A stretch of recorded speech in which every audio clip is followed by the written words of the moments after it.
Good morning, everyone. It looks like council is all assembled. I see some other screens without faces. I'm looking to see Mr. Given.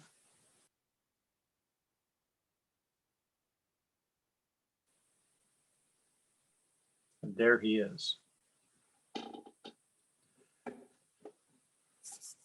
All right. Good morning. I will call this regular meeting of Council of the Municipality of Jasper to order for July 6th, 2021. I think it is approximately 9:30. Councillors, you have today's proposed agenda. Are there any additions, deletions, other changes to be made to the agenda? Seeing nothing, might I have a motion, please, to approve the agenda as presented?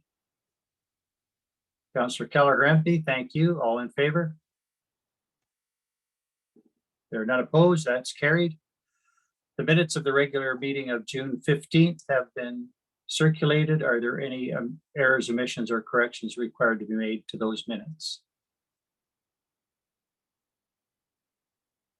Seeing none, might I have a motion, please, to approve the minutes of the regular meeting of June 15th as presented? Councillor Wilson, thank you. All in favor? There are none opposed. That is carried. Agenda item 4, no presentations listed for today, so I presume we can move on. Agenda item 5, business arising from previous minutes. Is there any business arising from either the minutes of June 15th or other minutes? All right, if not, agenda item 6, department reports, nothing listed, nothing to add, Mr. Given. We're making terrific progress this morning. Agenda item 7, request for decision. We do have a number there. 7.1, development of a traditional land acknowledgement. Mr. Given, are you presenting that or at least introducing? I will at least introduce your worship. Ms. Riddell, I believe, is available, and she will give a brief introduction, recognizing that most council members have seen this report before. But Ms. Riddell, if you want to come on and give council a little bit of an introduction to the land acknowledgement policy RFD. Thank you, Mayor Ireland, and through to all of council. I know you've read the material and seen the report a couple weeks ago. I just wanted to summarize a couple points and be available for questions. So the recommendation of developing a traditional land acknowledgement is coming from the Internal Inclusion Committee, a group comprised of members from every department and all levels of the organization. A couple things I wanted to just mention today, and I have to apologize. There's some quotes in the report and I've omitted the source. So Richard Ouellette did his PhD dissertation at UBC on the life and death of the Council of Elders of the Descendants of Jasper Park, and the excerpts you see in the report are taken from that dissertation. So my apologies for not including it there. The other thing I wanted to mention after the discussion 2 weeks ago is that the information you see in the report was compiled through consultation with numerous Indigenous residents. And should council wish to see administration develop a land acknowledgement for use by the organization, as well as a land acknowledgement policy, that work would be done in close consultation with local Indigenous residents and the Indigenous People Circle of Jasper. Endorsing the development of a land acknowledgement is in line with the Municipality of Jasper's vision of fostering a welcoming, inclusive community, and its commitment to making decisions through the lens of inclusion.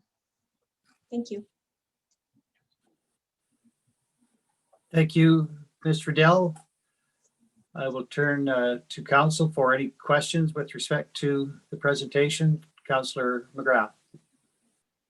Well, thank you very much, Ms. Riddell, for including the consultation process in which this land acknowledgement will be and is developed is developed with. I think there has been some uncertainty in the community on whether or not that process was complete and fulsome and holistic in that regard. And I'm very grateful for you mentioning that step.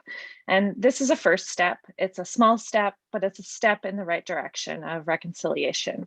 I acknowledge that there is so much work to do and actions that must follow this acknowledgement.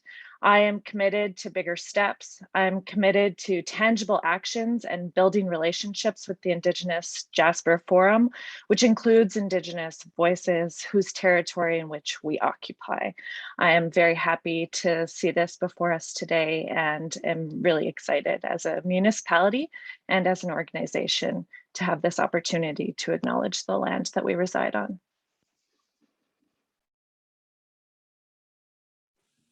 Thank you, Councillor McGrath. Comments from any other councillors?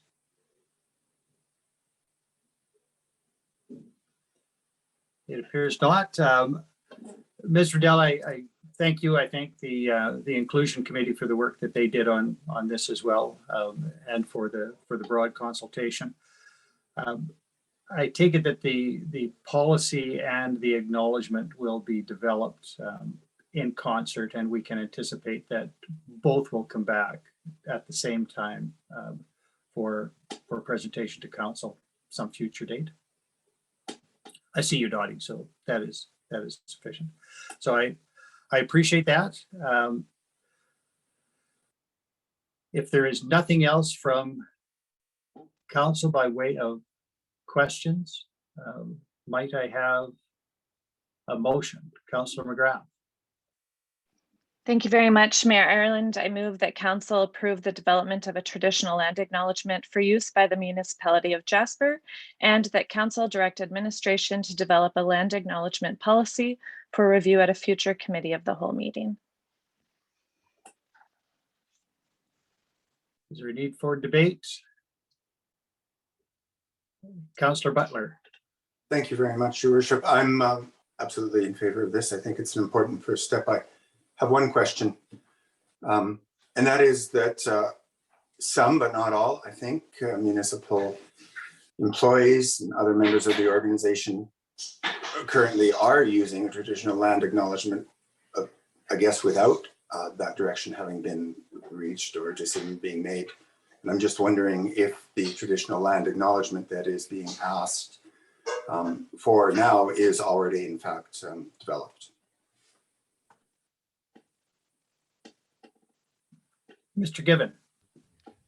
Thanks, Your Worship. In response to Councillor Butler's question, I think Councillor Butler, recognizing a number of staff have started to use a land acknowledgement that I believe was at least developed in consultation with parks, if not maybe in significant consultation with them, and parks had done a significant amount of consultation with Indigenous communities. I think staff have individually chosen to do that. What we're suggesting here would be a corporately endorsed approach, and it is possible or probable that the corporate land recognition and the approach that we might choose to use it in could differ from what we're using today. And I think council should remain open to that potential. I know certainly as one individual within the corporation, I am open to that potential and would be willing to adjust based on the consultation work that would go into building the land recognition policy. I think people have individually taken initial steps out of a sense of goodwill. The recommendation to develop a policy and a land recognition means that we all need to be open to change. And if change was forthcoming upon adoption of the policy and land recognition when it comes forward to council, that would be a point where I think you would see individuals within the organization come into conformance with the approved council policy. Thank you very much. Thank you, Councillor Butler and Mr. Kiven. Anything further before I call the question? I see no hands up, so I will call the question. All those in favor? There are none opposed. That is carried. So thank you very much, Ms. Riddell. We look forward to the draft policy and the draft traditional land acknowledgement for use by the municipality in due time. And I wanted to take a moment because I neglected earlier, but thank you for recognizing that that absence of attribution in the document. It's really important that those sorts of remarks be attributed. And so thank you for pointing out the author of that dissertation and attributing those words to the proper source. Very much appreciated. All right, thank you both. That can take us then to agenda item 7.2, equity, diversity, and inclusion policy. Again, Mr. Given, you can introduce. I don't think it's necessary, Mayor Ireland. Ms. Riddell's already on screen, and I will, same as the last report, turn it over to her. Okay, thank you. Through to Mayor Ireland and all of council. This you've seen as well a couple weeks ago at Committee of the Whole. So I'll just summarize and be available for questions. The Inclusion Committee wishes to recommend that council adopt an equity, diversity, and inclusion policy. It would be more of an all-encompassing policy. So not only looking internally at the organization as a workplace, but also the organization and its service to the public and its role in the community. So I'd like to highlight after the discussion at committee that you will see a refined definitions section. I took out the existing definition of equity and found a more detailed one. I did remove the diversity and inclusion piece. That wasn't as much a definition as was pointed out. And I added in a definition of systemic and systemic barriers, as both of those things are items that we reference and through the policy. So that would make more sense. So adoption of the policy would allow administration to take steps to ensure that strategic planning is done through an equity, diversity, and inclusion lens, and that the organization's priorities are in line with its mission and its commitment to making decisions through the lens of inclusion. Thank you. Thank you, Ms. Riddell. Questions or comments from councillors? Councillor Butler. Thank you very much, Mrs. Riddell. I just wanted to once again thank staff and administration, and in particular the committee, for this work. I think it's thorough and good work. I think this sort of work is some of the more difficult kind of work that organizations have to do because it's squishy. It's not straightforward, and I think excellent work was done. The changes that were made in the definitions clarify something that is difficult to be clear about. So good work. I'm very happy with what's been brought before us, and I know it's the outcome from quite a long and drawn out process, and I'm very happy to see it coming to fruition. So thank you very much. Thank you, Councillor Butler. Councillor McGrath. Yes, I echo the sentiments of gratitude. Thank you very much, Mrs. Riddell, and to your team, and to the Inclusion Committee as a whole, and on behalf of the Inclusion Committee as a whole, thank you very much for bringing this forward. This policy represents a great deal of forward momentum that we as an organization should be extremely proud of. This AUMA grant has been given to us as an opportunity to build a foundation that I'm very grateful for. The Inclusion Committee has been the highlight of my almost 4-year term and has provided me many learning educational opportunities to dive deeper and to start a process, both personally and professionally, of unlearning and actively becoming anti-racist, becoming a better mentor, a better mother, a better leader, and highlights the work ahead of us as a society and as a local government to ensure that we're doing as much as possible to foster a healthier organization and a healthier community for all. Thank you. Thank you, Councillor McGrath. Councillor DeMota. Yeah, and I'd also like to extend my gratitude. There were things that, you know, when I was thinking about this, wanted to see in a policy like this, and they're there. So, you know, having some different experiences growing up in life and the community that I was brought up in, was quite diverse. So I'm quite happy to see this come to a level here in Jasper. And one of my recommendations might be to review this either annually or every 2 years, as things do change in our society. And I think it's worthwhile to review. If there's nothing to change, then at least we're making an effort to understand that we're constantly changing as a community, and sometimes change is necessary. So it's good to review that. And again, I really appreciate the effort behind this, and I look forward to making it better down the road. Thank you. Thank you, Councillor Demota.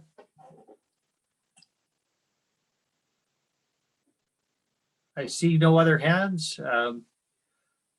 I had a question, and I apologize if this might have been reviewed earlier. I missed the Committee of the Whole meeting on June 22nd when this was discussed.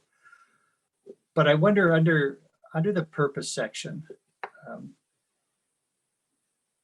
does it broaden or narrow the purpose to include the words informed, authentic leadership?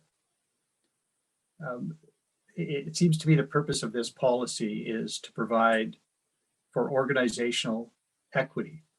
And yes, we can lead that charge, but does the addition of authentic leadership, which I'm not sure what that means anyway, add anything to the purpose? And so I wonder whether those words were discussed in any detail. And I'm in favor of the policy in any event, whether it's changed or not, but I just question whether we've captured the purpose. The purpose, I think, is to make every effort to provide organizational equity. And the leadership can come from anywhere. And that seems to point more to council, but everybody can lead the charge toward equity and inclusion. So I throw it out there. As I say, I will vote in favor in any event, but I don't know whether this has received any discussion at all because I missed the meeting.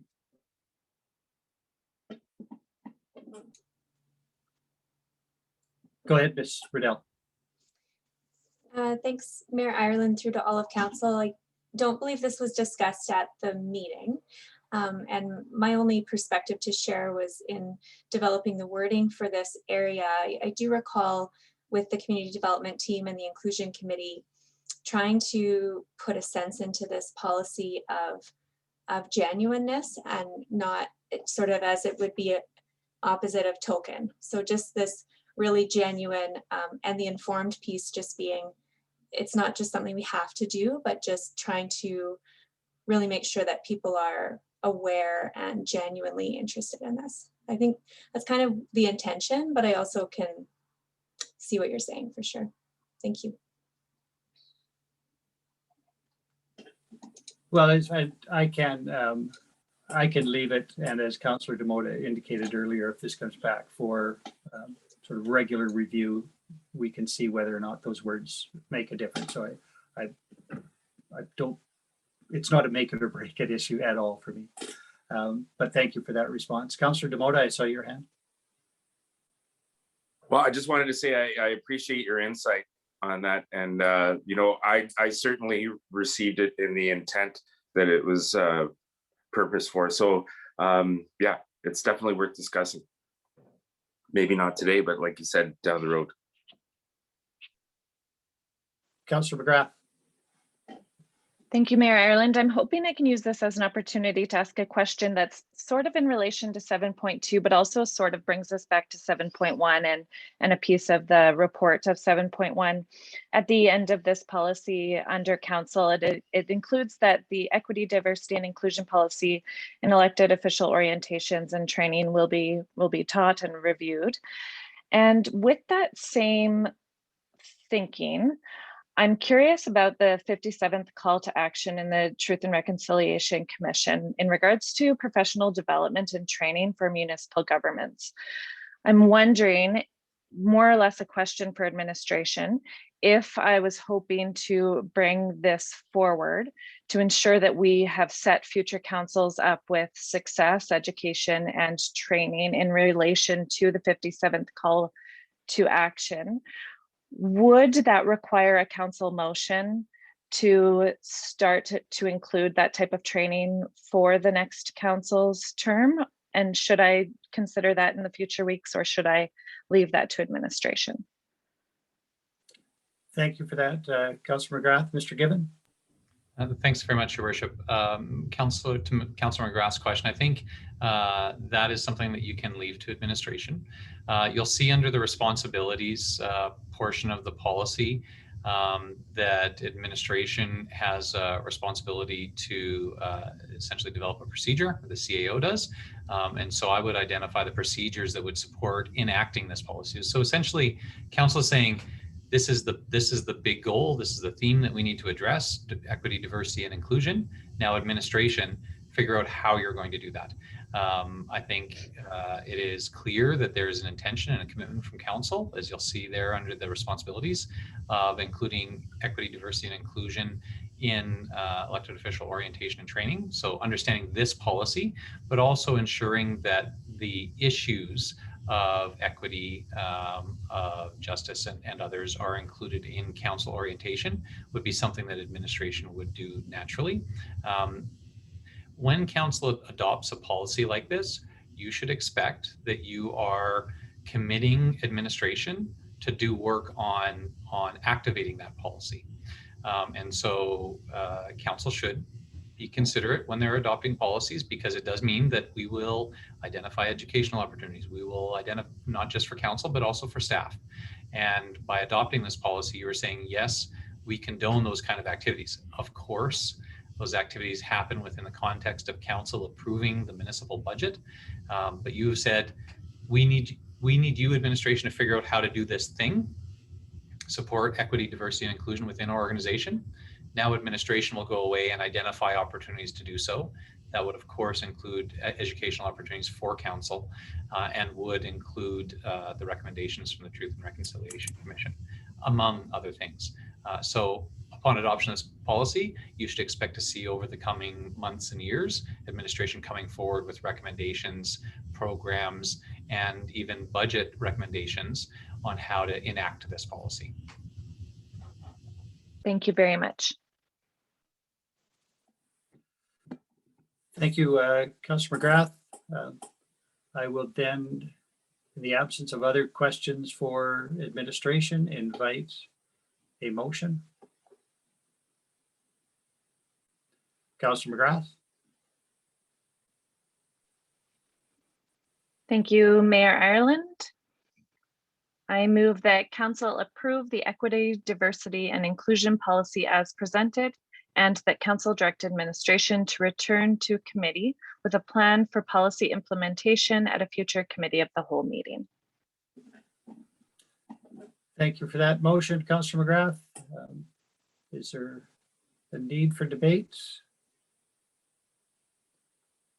Seeing nothing, I will call the question. All those in favor? There are none opposed. That is carried. So again, thank you, Ms. Riddell, and thanks to the Inclusion Committee for the hard work getting this recommendation to the council table. Very much appreciated. Thank you. And while we're at it, I would just note with thanks at the top of the request for decision, there is in red agenda item 7.2. I find that that slight addition to the agenda to be very helpful. So thank you to administration for doing that for us. Which then takes us to agenda item 7.3. Culture and Recreation Services and Facilities Review. Mr. Gibbon. Yes, thanks very much, Your Worship. Ms. Nadon and Ms. McNabb are here and available if council wants to get into the content of the report. We're also joined by the team from RC Strategies. I think council both know Mike and Stephen, who had been working with council on this project through the duration. This is the conclusion of the project, and the team are here to present the major findings and essentially wrap up this work that council started a number of years ago to look at the recreation and culture area. And so I'm actually going to turn it over to Michael and Stephen to make their presentation to council and their concluding remarks to close off this item. Thanks, Mr. Given, Your Worship, members of council. Great to be in front of you today. And yeah, with the opening remarks stating that this has been a couple of years of work, it definitely has. And boy, have we been through a lot of stuff since we started this project. I'm just going to pull up a presentation, hoping you can all see it. And yeah, Steve and I are here to kind of go through the final findings and revisit the entire planning process for you. Before I get into the actual presentation, I just wanted to remind council that we also had help from a couple other firms along the way. So we had Nordicity and HCMA on our team as well, but they're not represented in this final presentation. So in terms of what we wanted to go through with you today, we're just going to revisit to review the process that we went through briefly, get into some of the engagement and research results that we found, go through the punchline, if you will, of our work, and also mention and possibly address some of the feedback that was collected by administration more recently on the document and on the recommendations, and then go through some suggested next steps. So it should be about a 10 to 15 minute presentation. So first off, just again to remind council, we definitely did appreciate the ability to interact with you along the way and admin and the community, but it was over the course of a couple of years. So I just wanted to remind everybody about the steps that we went through. So the first step was really about understanding the current state of culture and recreation in Jasper. So that entailed research and engagement, listening to what the community had to say, looking at how you compare to others, and so on. The next step was really about analyzing that current state. So where did the research and engagement results point us in terms of future needs and priorities? Step 3 was about setting up some foundations for decision making and for service delivery moving forward related to recreation and culture. And then step 4 was getting more specific about projects, program areas, and so on that that we all think would be worthy of future focus. In terms of our community engagement approach, and this was all done prior to COVID-19 coming around, but we had two different versions of a community survey that was fielded. So we had a coded version and an open version. We had over 500 responses if you total both of those up. We had stakeholder discussion sessions, so 16 with 24 groups represented. And then we had a survey that was sent out to community groups, and we had about 8 responses to that. So fairly significant community engagement, which is important for a service area like recreation and culture, because unfortunately, local government doesn't have a legislated requirement for facilities and programs. It has to do with the, I guess, decision-making of elected officials and administrators, and listening to the community to figure out what each community actually needs. In terms of some of those other inputs, so we looked at current operations, so we looked at financial information, utilization information at the municipality, as well as other planning documentation that's already in existence, either higher level, above recreation and culture as a service, or within it. We looked at trends and leading practices. So that's something that we as third-party consultants bring to the table to enrich the conversation. We looked at benchmarking, how you compare to other jurisdictions. And then obviously we had to look at your population and demographics. So there's a lot of information in that document. I think it's 128 pages. The first half of it really outlines the results of that research and engagement. And I'm just going to hand it over to Steve to actually go through a few of the specifics related to that. Steve? Thanks, Mike. Yeah, so we just wanted to highlight some of the, I guess, what we consider the key themes that emanated through the engagement. And as Mike mentioned, that the document's really extensive And for anyone that's really interested in digging into the findings from the research and engagement, certainly a lot of data that we collected that I would just refer you to that document. But just some of the key findings, I mean, certainly what was very clear or reiterated through our engagement in particular was just that culture and recreation are extremely important to residents, and they provide a wealth of wide-ranging benefits that touch all in the community. So the surveys, the in-person engagement we did, that was a clear theme. The second point there, you know, certainly our benchmarking research and some of the other research we did would suggest that you know, the tourism appeal of Jasper as a destination has enabled the municipality to really provide a much higher level of service than other communities of a similar size in terms of the types of facilities and just the quantity of facilities. There aren't many other communities in that 2,000 to 5,000 population range that would provide a service level similar to Jasper, recognizing that the fact that Jasper is a destination is a frustration for some residents in terms of accessing facilities or having the perception of having to compete for some of that space with non-locals. But some of that space we would suggest is available because of the unique nature of Jasper. As Mike mentioned earlier on there, we did a review of some of the financial situation of recreation and culture in the town, or the municipality rather, and got a sense of what that means in terms of cost recovery and revenues and expenditures. And overall, you know, pre-COVID, fairly consistent level of cost recovery in that 32 to 43% range, which is fairly typical for a community of Jasper's size. So there wasn't, I guess the point there is there wasn't really any abnormality or anything that we would think is out of sorts with regards to the cost to deliver services. Like every municipality, everywhere, aging infrastructure is a concern and a challenge for Jasper, and something that requires ongoing investment and is probably going to result in, and maybe already has resulted in, some difficult decisions. So just to share a few of the findings from the survey, you know, this image there on the right is a question we posed to the public around how we should be setting future priorities.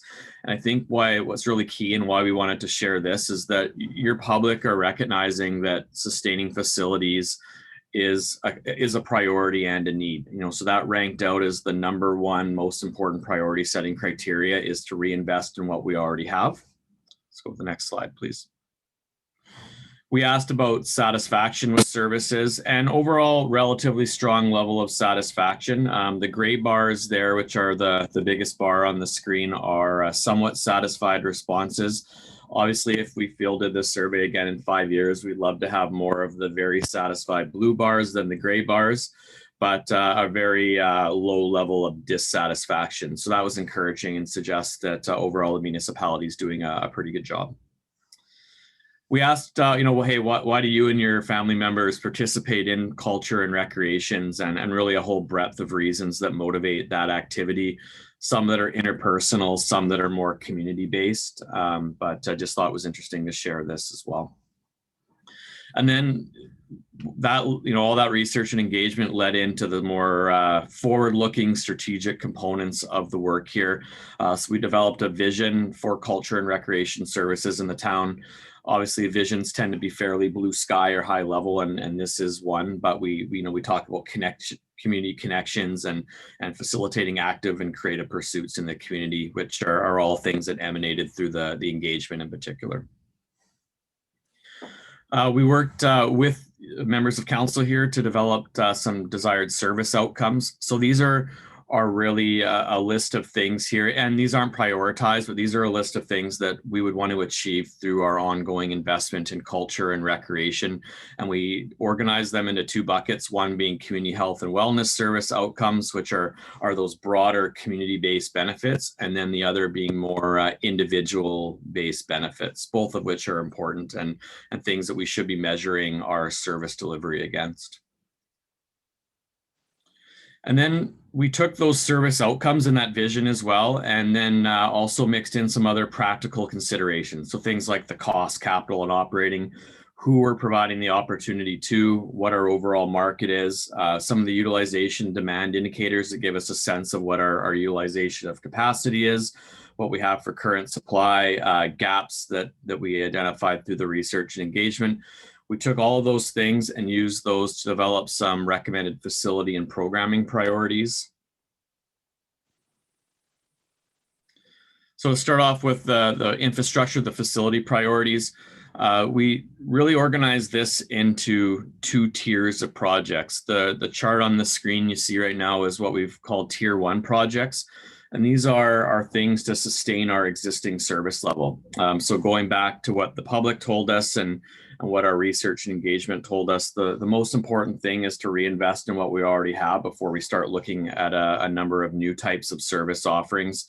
So we've identified here just a list of different projects that are focused on sustaining what you already have, things like the activity center and the pool, the arena. And there's a few things in blue there that you've your staff and the municipality as a whole has made some progress on over the last couple of years since we started this work with you.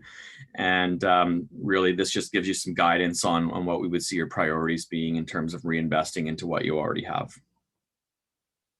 And then the second bucket are things that would be focused on modernizing or enhancing some of the facilities you already have, as well as even potentially looking at some different or new types of service offerings. So this is looking maybe a little bit forward into the future at some things that aren't maybe those emergency or really critical priorities, but things that are going to help make sure that your facilities remain appealing and that your service delivery remains as appealing as possible moving into the future.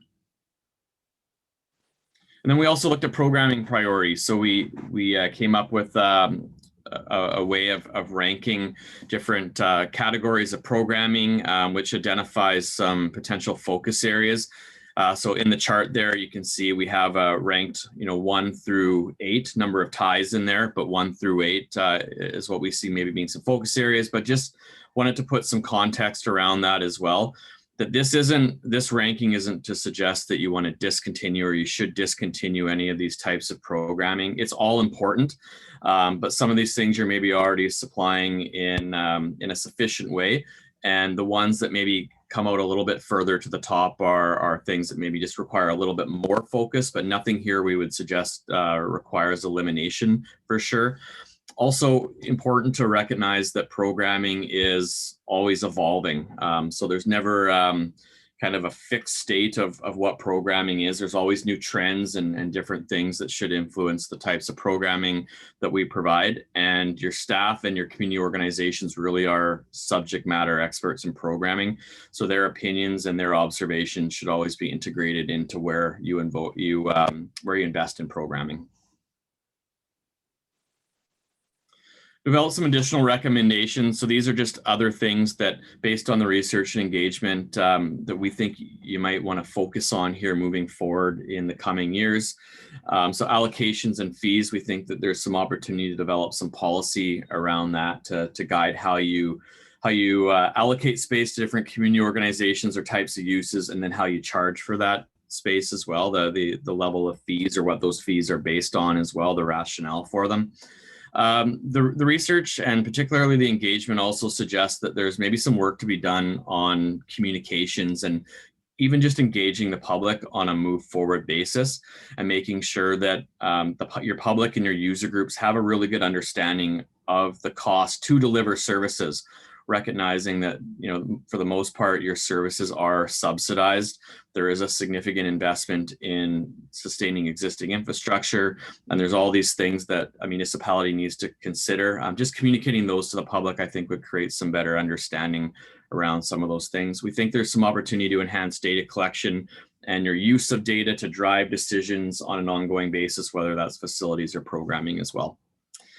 Just a couple others here. Continuing to work with community partners to address affordability challenges and ensure inclusivity to culture and recreation. And this relates to your previous agenda item, I think, as well, where we know that culture and recreation are critically important to developing community. And you only really maximize the benefits of those services if they are inclusive and everybody can access them. Communications and promotions of culture and recreation in general, again, important, and something we think that there's maybe a little bit of work that can be done there just to get the word out on programming and different types of opportunities that exist in the community. The department itself, the Culture and Recreation Department, number 6, we think can even be more of a resource to community organizations and help them further become even more optimal in how they deliver services and programming to the community. And then lastly, the last recommendation, number 7, that we suggest there is just to continue using rec and culture to build community and foster inclusiveness. Rec and culture is, again, really important to doing all those things and is really a focal point in the community to bringing everyone together, especially as we move out of COVID into a world where everybody's maybe at a little bit of a different place. As Mike mentioned off the hop there, your staff facilitated a review process with the public and stakeholders and got a number of comments back. And just some themes that we took out of those comments that maybe give us a little bit of food for thought. I mean, most of those comments provided pertain more to very specific issues like, there's an issue with this bench, or, this facility could be, enhanced in a certain way. So they weren't really kind of those macro level comments that are related to a strategic document like this. A lot of them are very specific in nature. But there were a few things that maybe are worth thinking about moving forward. One for sure, and we talked about this in the recommendations, maybe an opportunity for the municipality to just clarify how decisions are made and the rationale around certain projects or certain investment. Promotions and marketing also, again, came out through some of the feedback we got is really important. And a number of the comments provided were really expressing gratitude for including some of those promotions and communications messaging in the document. And then also just demand for arts and cultural programming was, again, identified as being extremely important, and even some thoughts that maybe arts and culture needs to receive a higher profile in the community, maybe is the best way to put it. And I'll pass it back over to Mike to cap us off here. Yeah, thanks, Steve. So there you have it. That's what the review has kind of highlighted and what the review suggests. It's been seen by the community. There's comments that came back for sure, albeit from a more limited set of residents than the ones that we engaged in the onset of the project. Definitely still valuable feedback. Council and admin, you challenged us with this project, to be completely honest. You asked for some help with some decision making, some very clear answers to questions that you had. And in an area like recreation and culture, a subjective service area, it's hard to come up with some of those formulas or approaches to decision making. So we do think that what you have in the document right now, in the review, gives you some of those tools to aid in decision making. But at the end of the day, we'll be the first to admit that this isn't a perfect science, and the conclusions that we've come to based on, the formulas and the tools and the scoring and all that, they're definitely better than, picking ideas, recommendations out of the air for sure. But there's still a level of political and administrative decision making that has to occur, and this hopefully will be seen as a reference point for that decision, not an absolute yes or no kind of document moving forward. So we think that you use it moving forward as a resource, as some guidance to the department for service delivery and to help with decision making, but again, not to be set in stone. We do think it's important to report back to the community after this gets accepted and it starts to be implemented. You saw in some of those tables, there were things that have already occurred, which is great, but report back to the community and talk about the successes, talk about how you're using their input along the way and what you plan to do in the future. We think that's important. We also think it's important to, just like was mentioned in the work before with your EDI policy, to revisit that periodically. This service area is similar in that it changes all the time. So Reviewing the inputs at least every 5 years is recommended, and the tools that are in this review will allow you don't have to hire Steve and I to come back. I mean, we'll come back if you want us to, but you can use those tools to kind of take that new information and come out with some different conclusions. And that is especially important now, for sure, over the next few years because of the shift or the impact of the pandemic to culture and recreation services. And we were clear that the engagement, the bulk of the engagement we did was done prior to the pandemic. So we do know that there will be some shifts, some changes in the culture and recreation market because of the pandemic. So those are the next steps. That kind of concludes our presentation. And I guess, Your Worship, I'll hand it back over to you to address any questions that you, Council or Admin, might have of us.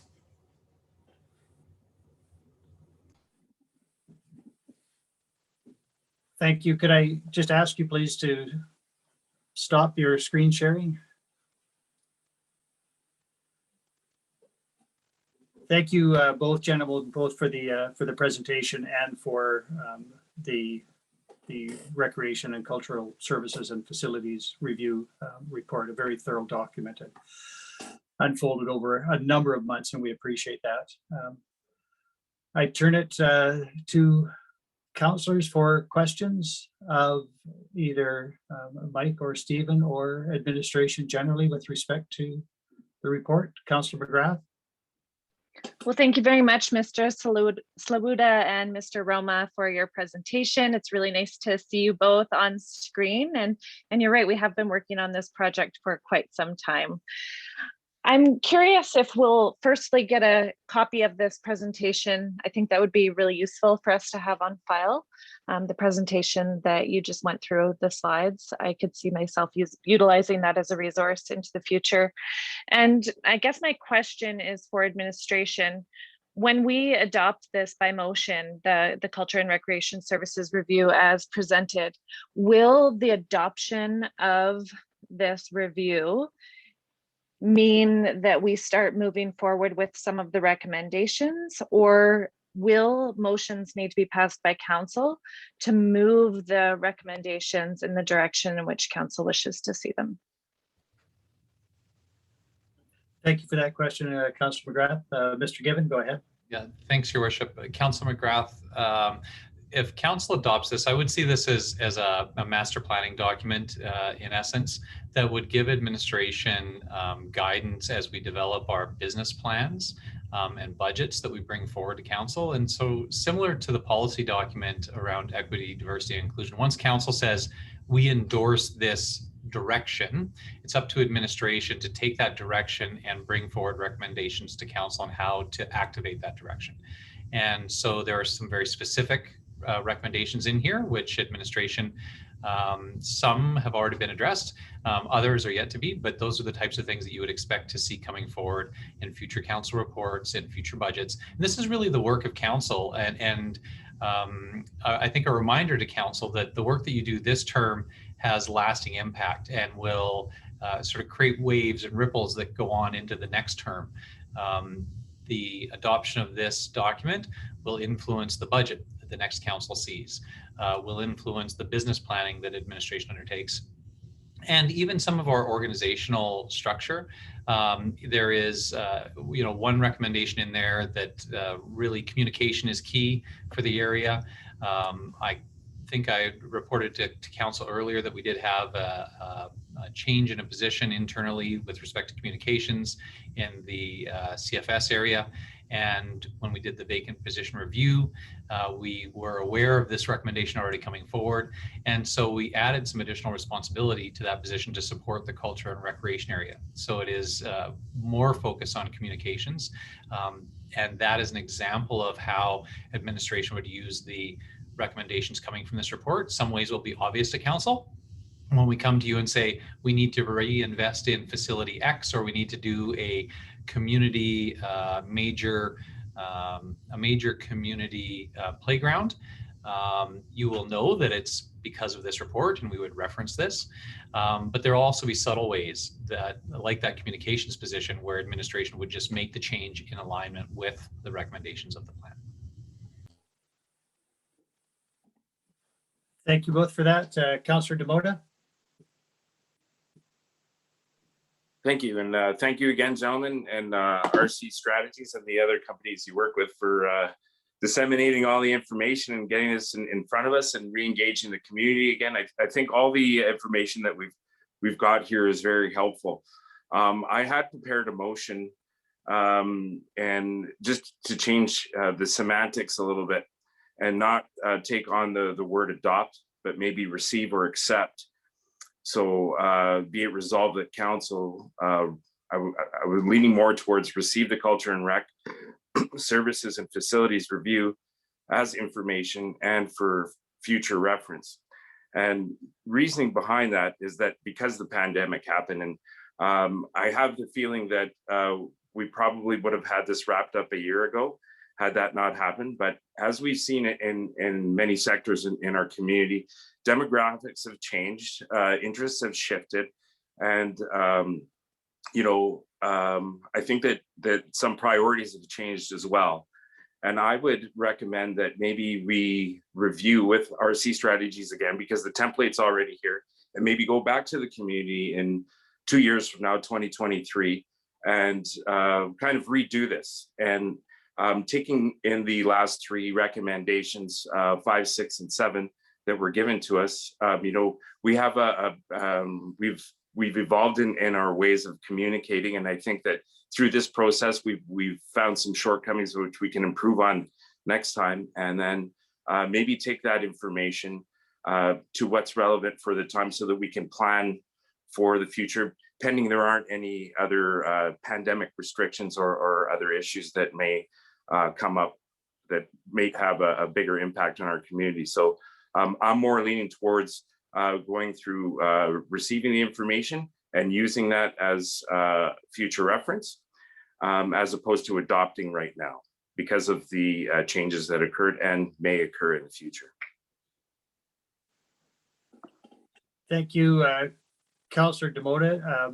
There was a motion there changing adopt to receive, and there were some additional words that I didn't capture. I just want to check that administration has captured your motion. Well, could you just read it again?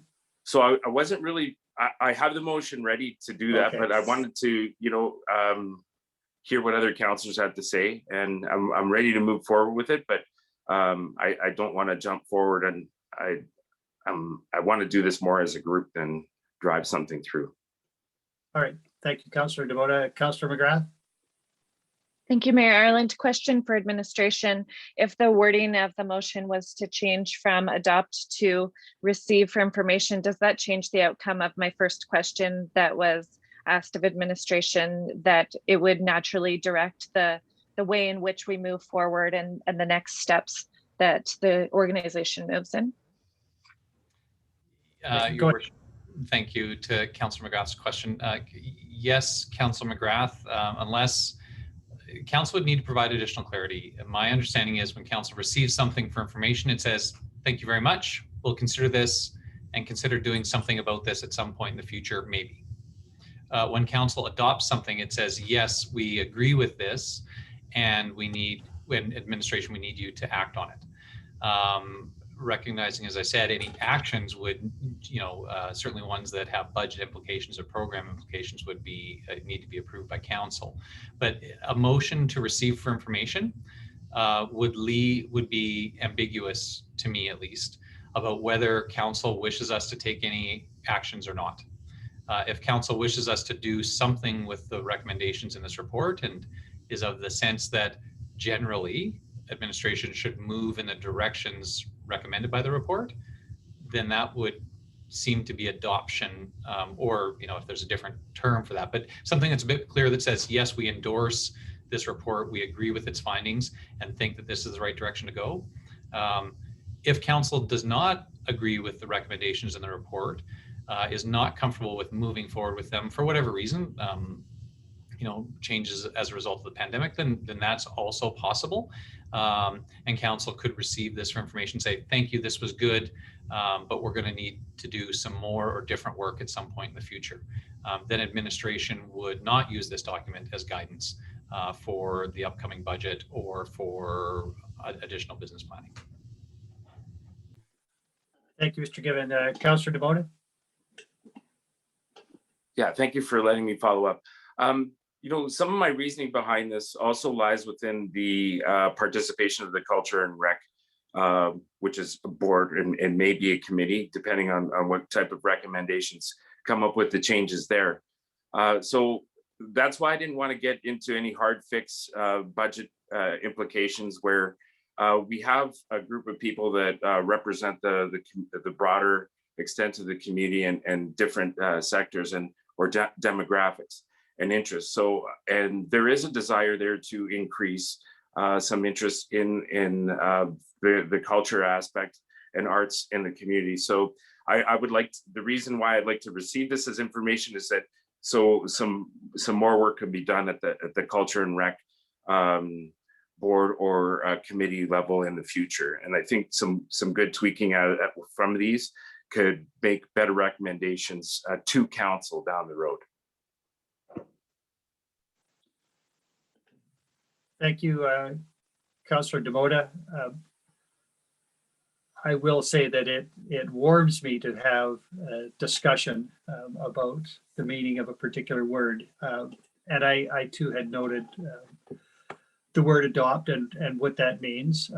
For myself, I am, I think, prepared to adopt the report. The question I have is, does the review as presented include the public feedback?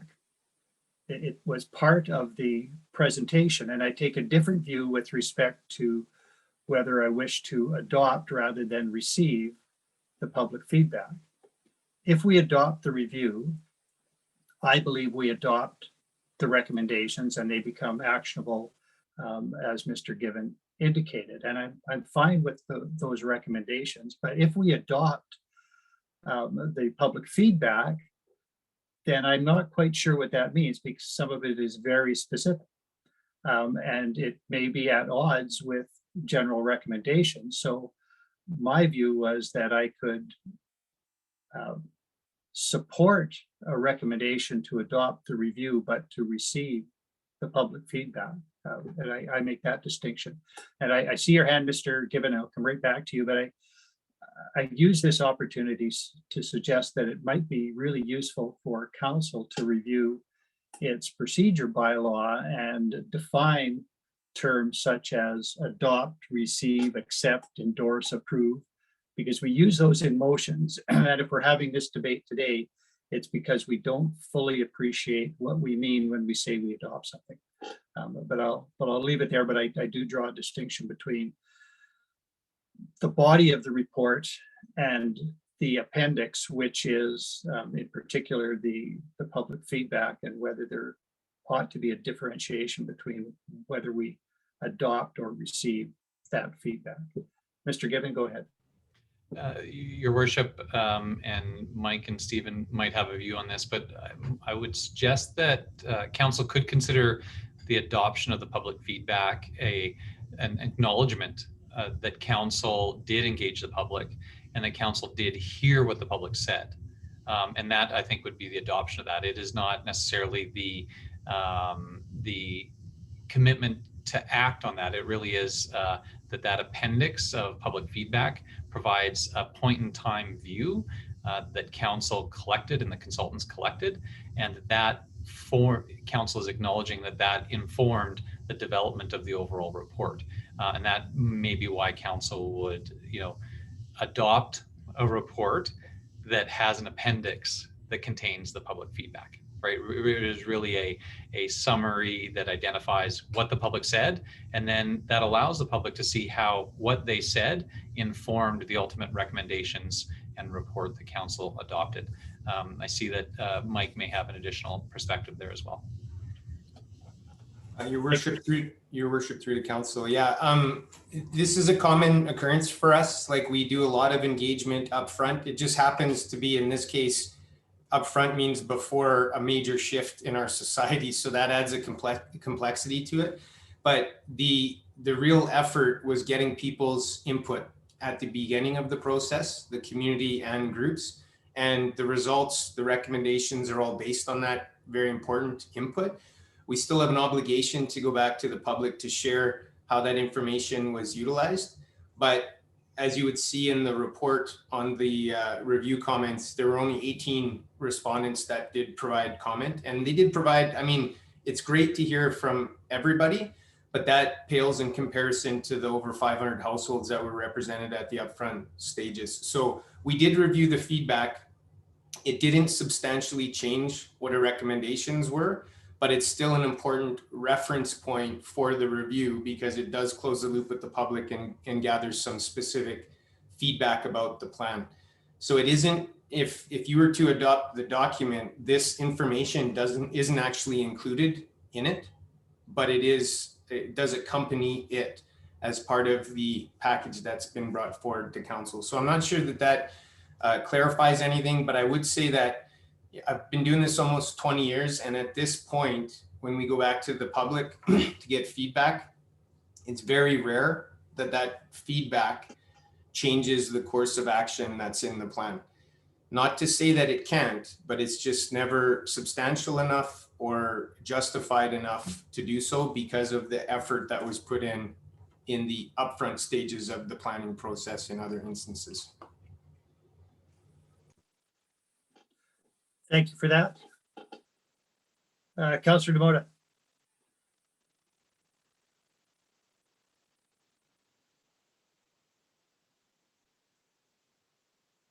Well, thank you.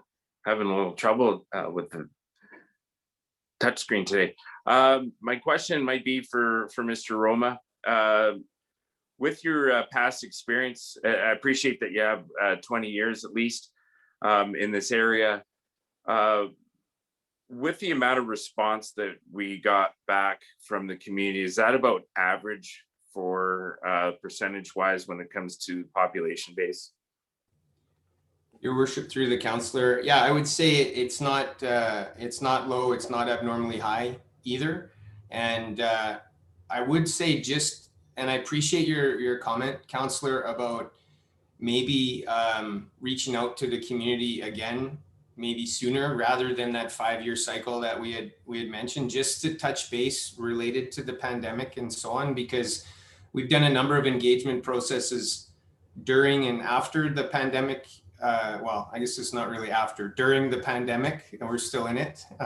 Even in Alberta, we're still in it, but we've done engagement processes and actually had more engagement than we were experiencing before. Not sure why, if it's increased interest in these kinds of services or people had more time to fill out surveys or what, but we do get more response now than we did in the past. But the amount that we based our recommendations on, if you add the open and the closed surveys up at over 500, is definitely a quality response level for a community your size. Okay, I appreciate that. And just back to council, I think that there are some community members that feel remiss that they didn't have it or didn't take advantage of the opportunity, and because of the exposure that this document has now, might drive a little bit more interest in it. And I can't say whether it will or not, but it might be out there based on some of the information that Mr. Roma just gave us. And also our public engagement policy is outdated by the MGA, and I'd still like to get that completed and cleaned up before the end of this term. But I think that with some minor tweaking there and acknowledging our shortcomings within our what we've done in the past for our community, we might have an opportunity to create a better document to work on, not only for the budgetary implications, but for the interests of the community as a whole. So that's why, again, I'm kind of leading a non-official adoption, but there are some good arguments on why we should.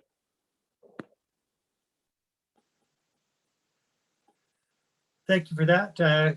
Councillor McGrath. Thank you very much, Mayor Ireland. I prefer to adopt rather than accept for information for today. We've heard over and over again from our community members what we can improve upon in our community. We have spent extensive consultation time and dollars on reviewing our culture and recreation services. These recommendations will result in action if we adopt them, and actions are what our community members are seeking from us. We've also heard the echoing of some of these recommendations through the Economic Recovery Task Force, and weekly we hear of these recommendations at the community conversation level. I believe that we can do better, and I believe that if we adopt this recommendation and this review, we can move forward with action sooner rather than later.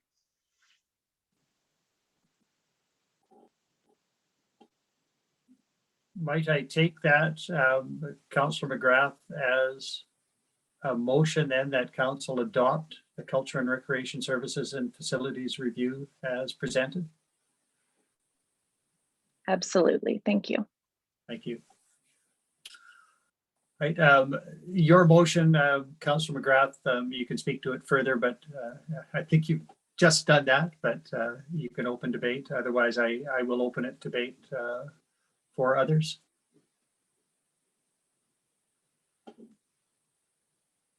I see nothing.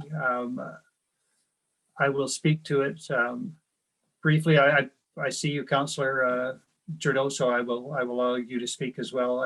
I've started mine, so I will continue, and I will vote in favor based on the earlier comments that the public feedback is an appendix to the review and can be taken as not necessarily adopted. It is part of the review, but we are not adopting, as I understand, any of the particular comments in the feedback, but I acknowledge that we have received them, and I'm glad that those people took time to convey that information to us, but it doesn't have the same impact as adopting the report and the recommendations within the report. So I will vote in favor of the motion. Councillor Trudeau, and I believe I may have seen Councillor Butler's hand after that. Thank you, Mr. Mayor. I'm just wondering if once we adopt this, are we still going to be able to go back and question or comment on the contents of the report? Or is that going to close the matter? That's what I'm saying. Well, it will have been adopted. So if you had a question about the content, now might be the time.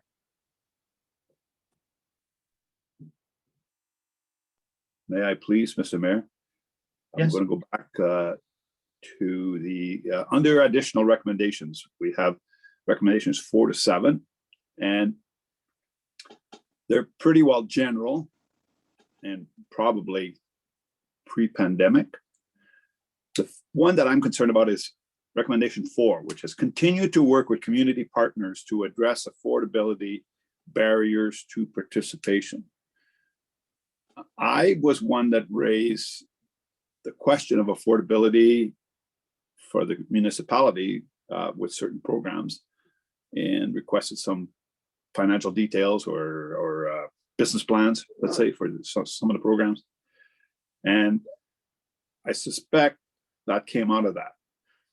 I'm not disagreeing with the recommendation, but I'm wondering if RC Strategies has any, I mean, things have changed since then, because I think this was done before we provided subsidy for student swimming, for example, at the activity center. So we have made some changes in that respect, or I believe so. Was there anything specific in your research that we should be addressing, I guess is my question. Thank you.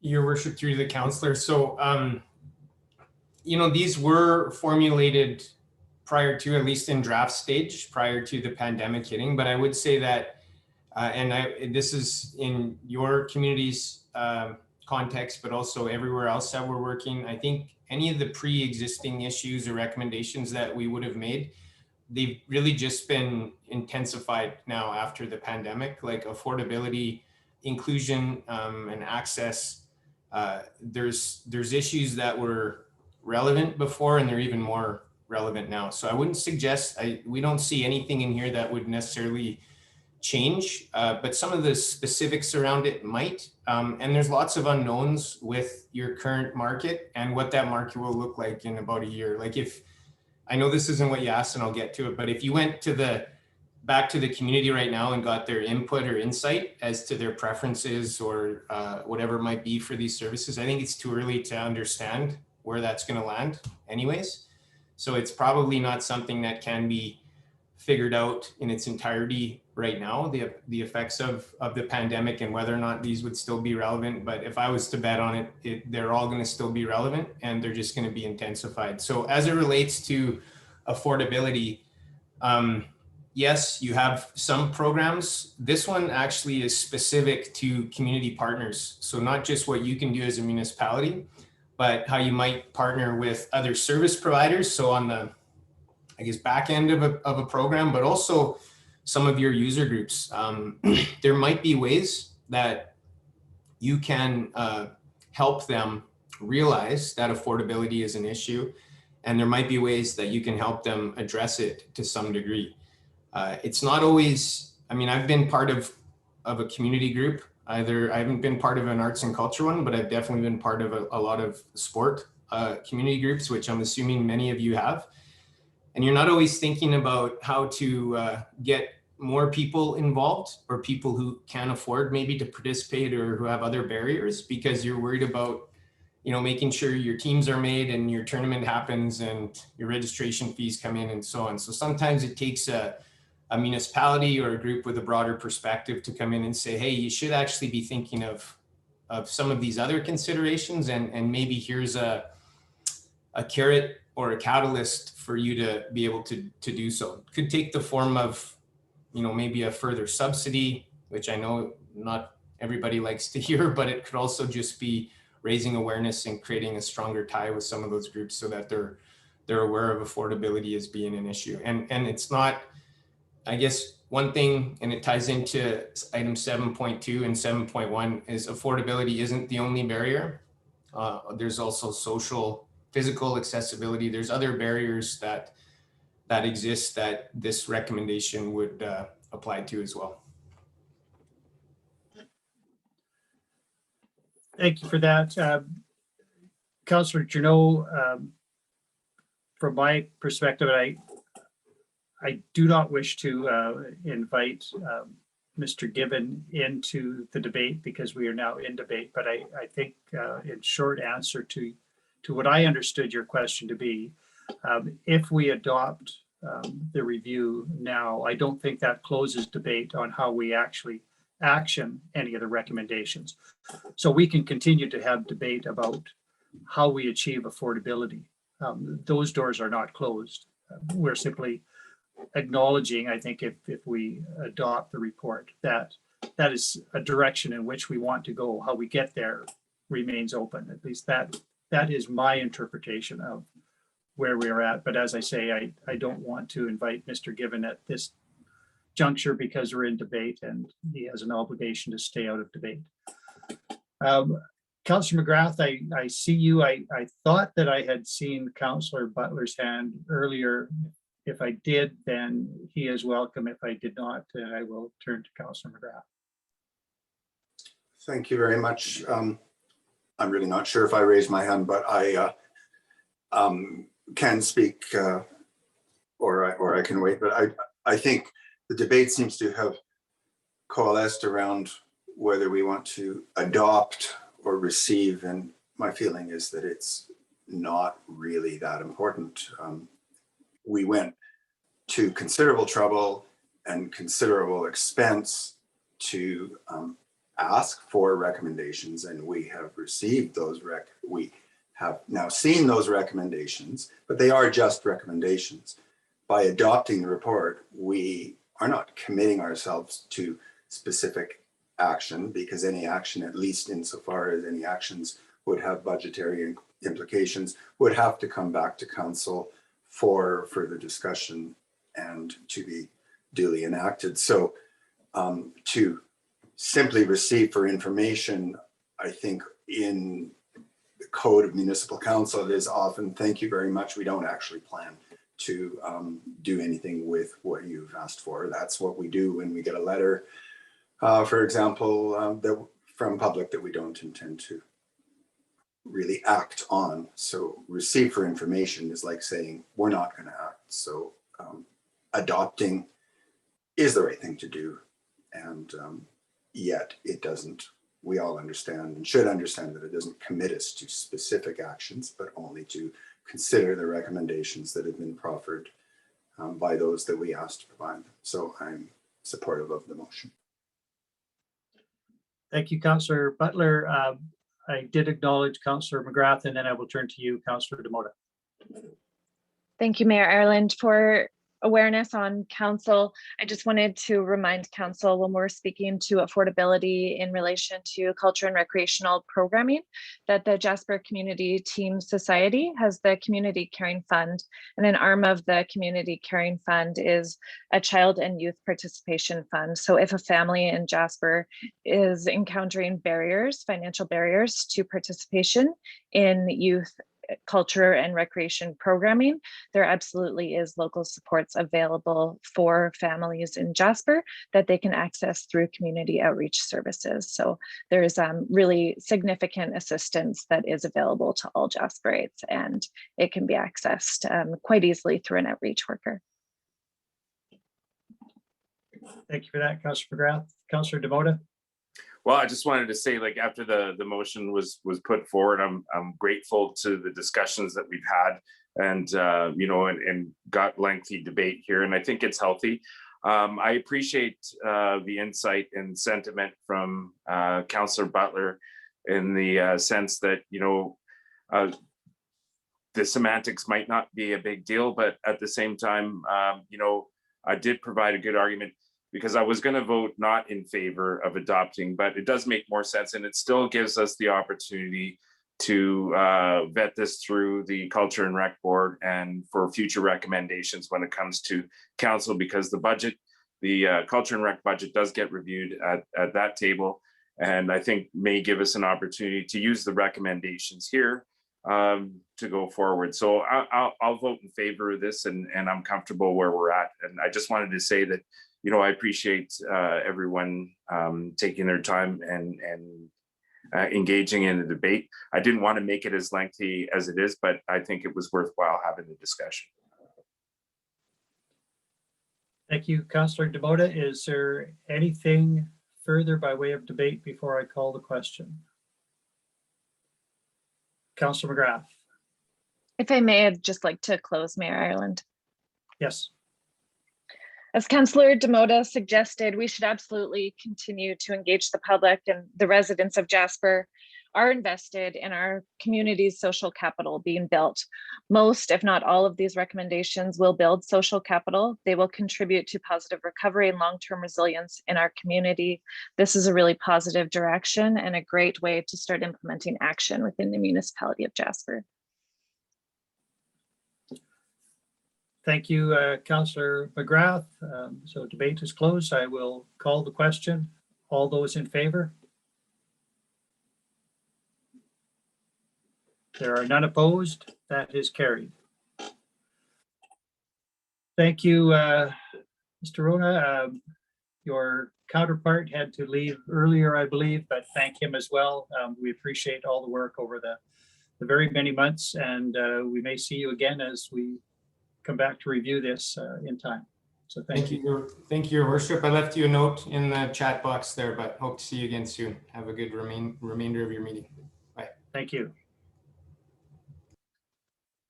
That takes us to agenda item 4, and I will propose that we get through agenda item 4, and then I will call a recess before we get on to, or pardon me, 7.4, before we get on to 7.5. So again, the COVID relief restricted reserve transportation service, Mr. Given. Your Worship, I just see that Councillor Kelleher MP has her hand up. Oh, yes, of course. I believe in Ireland I need to step out for this portion.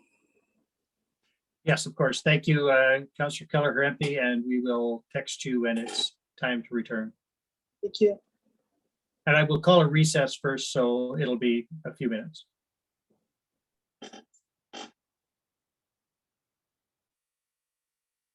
Mr. Given, go ahead. Okay, thanks, Your Worship.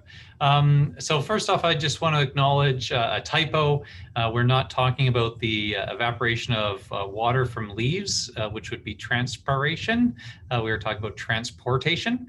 So I just thought I would acknowledge that administration saw that, and it did slip through our typo screen before hitting the council package. We're here today with a recommendation that's coming from committee. The council approve a maximum of up to $24,000 to be funded from the COVID Relief Reserve to support a public transportation service pilot project for the summer of 2021.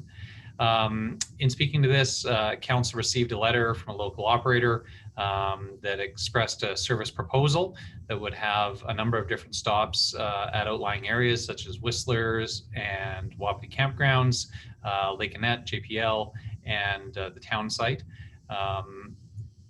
Since that time, Parks has issued a request for proposals, and I was invited to participate in the evaluation of the submissions.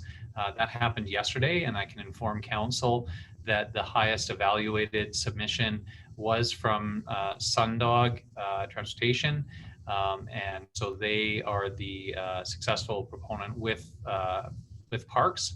And just to speak to why Parks would do an RFP, they first off obviously have some ability to control who uses their land and who would stop in their campground sites. So that's at least a part of the equation. The second was that there is sort of a general concern or concept that as this is a pilot project, we want to ensure that it's successful.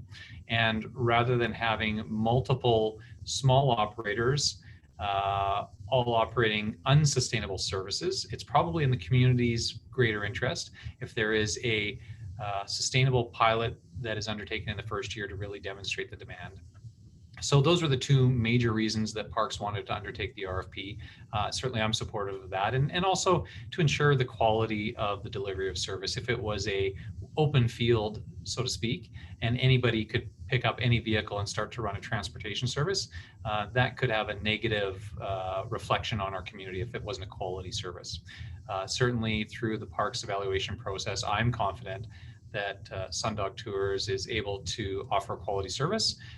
And so while they're not mentioned here, I can inform council that that is the likely area that this funding would go to. We would discuss with that operator how the municipality might support their operations this year, and also what data would come back to the municipality so that we could make informed decisions for any future years. Additionally, I would just remind council that we have a total pot of just over $1 million in the COVID Recovery Reserve. And so that is a fixed amount. The recommendation here would use $24,000 of that amount. And so we would still have over $1 million left in that reserve for future council decision making. With that, Your Worship, I'll turn it over to council for any questions or motions arising. Thank you, Mr. Given. Councillor Demota. Well, I just want to say that I'm grateful that it went through an RFP process through Parks Canada, because to me, I was a little uncomfortable with something being automatic, although the one company did do all the background work to establish the pitch, and which I'm grateful for. Not because it's them, but they do have an established reputation for service. And I think going forward with that, it's probably a good step in the right direction. I've worked with different companies in the past, and some of the ideas have been piecemealed. I know that different companies in recent history have tried different concepts, but this as an overall approach, I think is a good idea, and I'm looking forward to the outcomes of this. And I'm glad that the level of detail is there, and the understanding of what the services could provide for the community as a whole is there. And I'm looking forward to working as this thing grows. Thank you. Thank you, Councillor Demoda. Any other questions for administration? Councillor Butler? Thank you very much. This is a question probably for Mr. Given. I had, when looking at the proposal from Sundog Tours, a number of areas of question around what was presented as essentially a three-way partnership.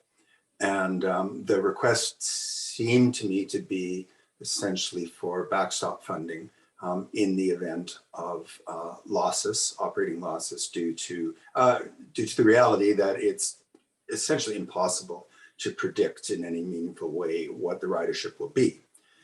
And I was satisfied with not necessarily having answers to all those questions, on the understanding, first of all, that administration would oversee the project and the agreement, and also that this was for a one-year term to get things started. But that being said, I have received and heard a couple of comments in the community around the question of the municipality, in quotes, funding a service, whereas we are, I think, supplementing the service. And I would like to ask Mr. Given if you could provide a little bit of insight into the nature of the agreement, if it is still foreseen as a three-way partnership, and how cost and potential profit sharing might be shared. So how will the service overall be funded? And what I'm really referring to is the recommended motion says up to $24,000 funding, and I'd like you to illuminate what the up to means. Thanks very much. Sure. Yes, go ahead, Mr. Given. Thanks, Your Worship, to Councillor Butler. Yes, Councillor Butler, the proposal is that the private operator had built a system that they believe should be able to be either fully self-supporting or potentially profitable. But as you noted, there is a very challenging environment to be able to predict that on today, given we don't know the nature of return of visitors to the community and the demand for the service.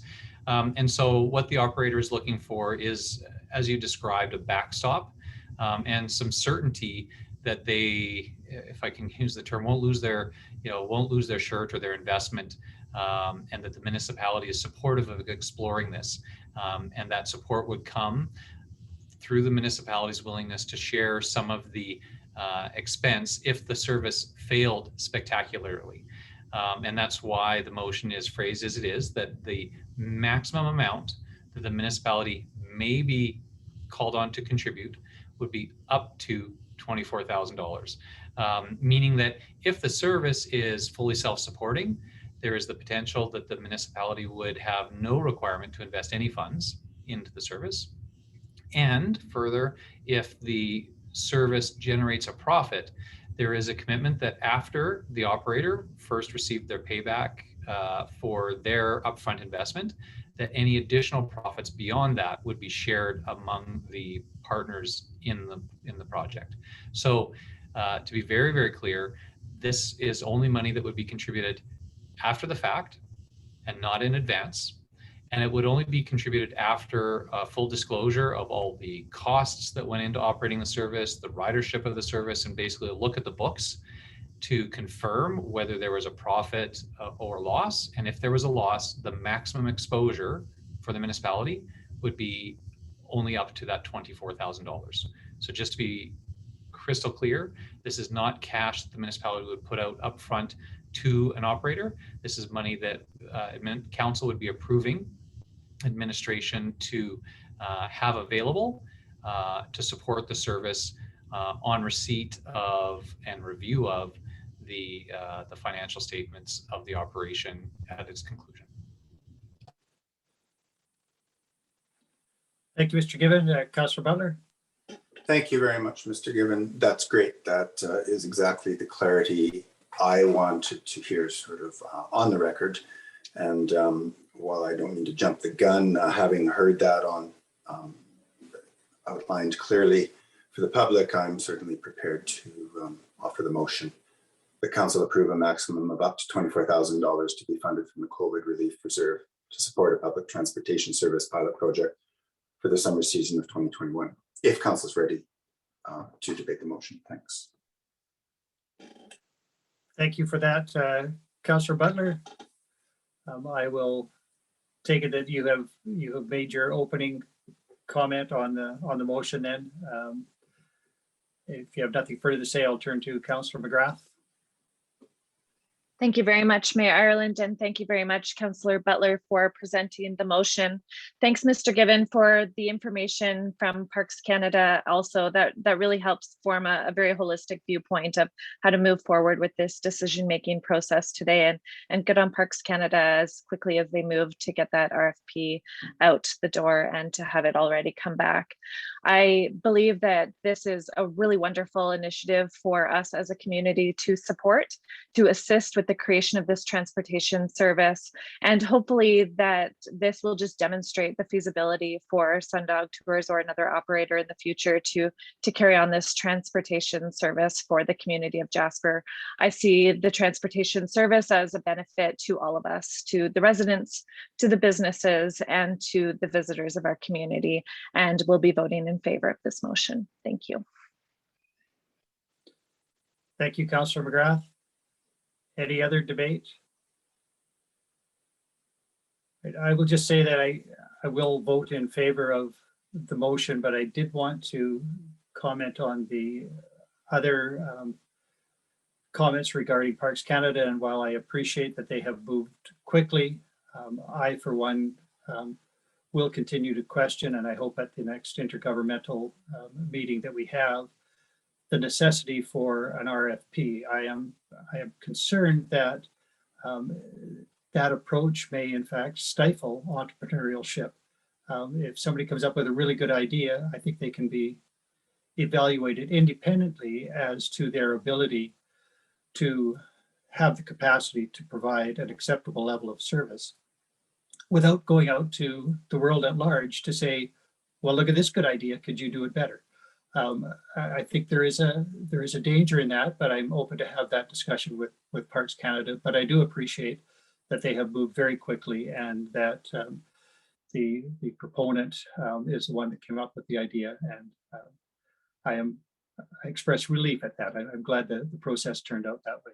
But I do support the motion, and I thank Councillor Butler for giving the opportunity to Mr. Given to provide clarity on what it actually means.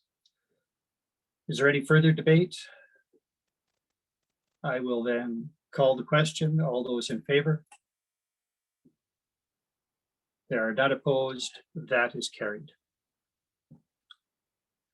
So thank you for that. It is now 11:02. I had indicated that after discussion on this, I would call a recess so I can give us 10 minutes perhaps. We'll come back at 11:12, and I will text Councillor Kelleher MP to let her know that we will reconvene at 11:12. So I will see you all again then. Thank you.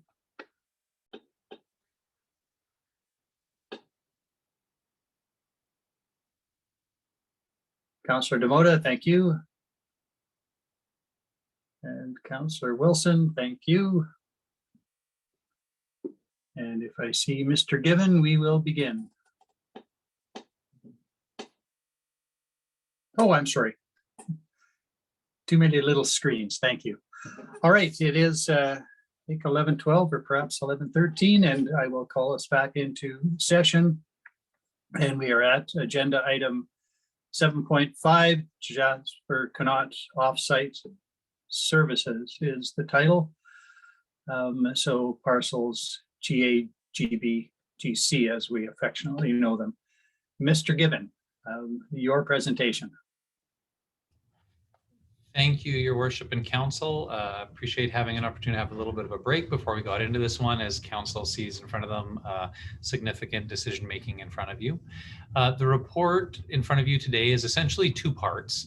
The first 2 points of the recommendations that Council approved the changes in scope to the Connaught Drive utility installation and approved the revised project budget of $7.15 million, and that Council approved the award of the RFP for construction in the amount of $5,798,435, or essentially the construction related components. And the essential question in there is, does council wish to go forward with the installation of utilities to this site at this time? The second 2 points of the recommendation are, if council chooses to go forward with construction, then we need to initiate the financing. So the first 2 points around construction, yes or no. The second 2 points are around financing.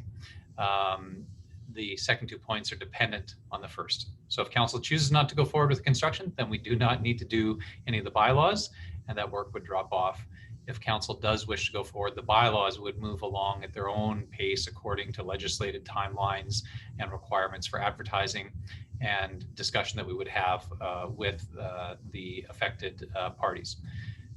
Just wanted to highlight that there is that differentiation in the recommendations here. And I'll, at a high level, cover some of the background because I know that council is well aware of the project context. But essentially, as council well knows, Jasper has long had systemic housing affordability, suitability, and adequacy issues. Housing is a major issue that features prominently in council's strategic plan for this term, and I think has been a priority for the community for many years. Recent information from Parks Canada identifies that since 2017, just 46 new housing units have been constructed in the entire municipality, which is a fairly small number considering the significant challenge that housing is for the community. For many years, Council and the JCHC have advocated to Parks Canada for the release of parcels GC, GB, and GA to support the development of new housing units.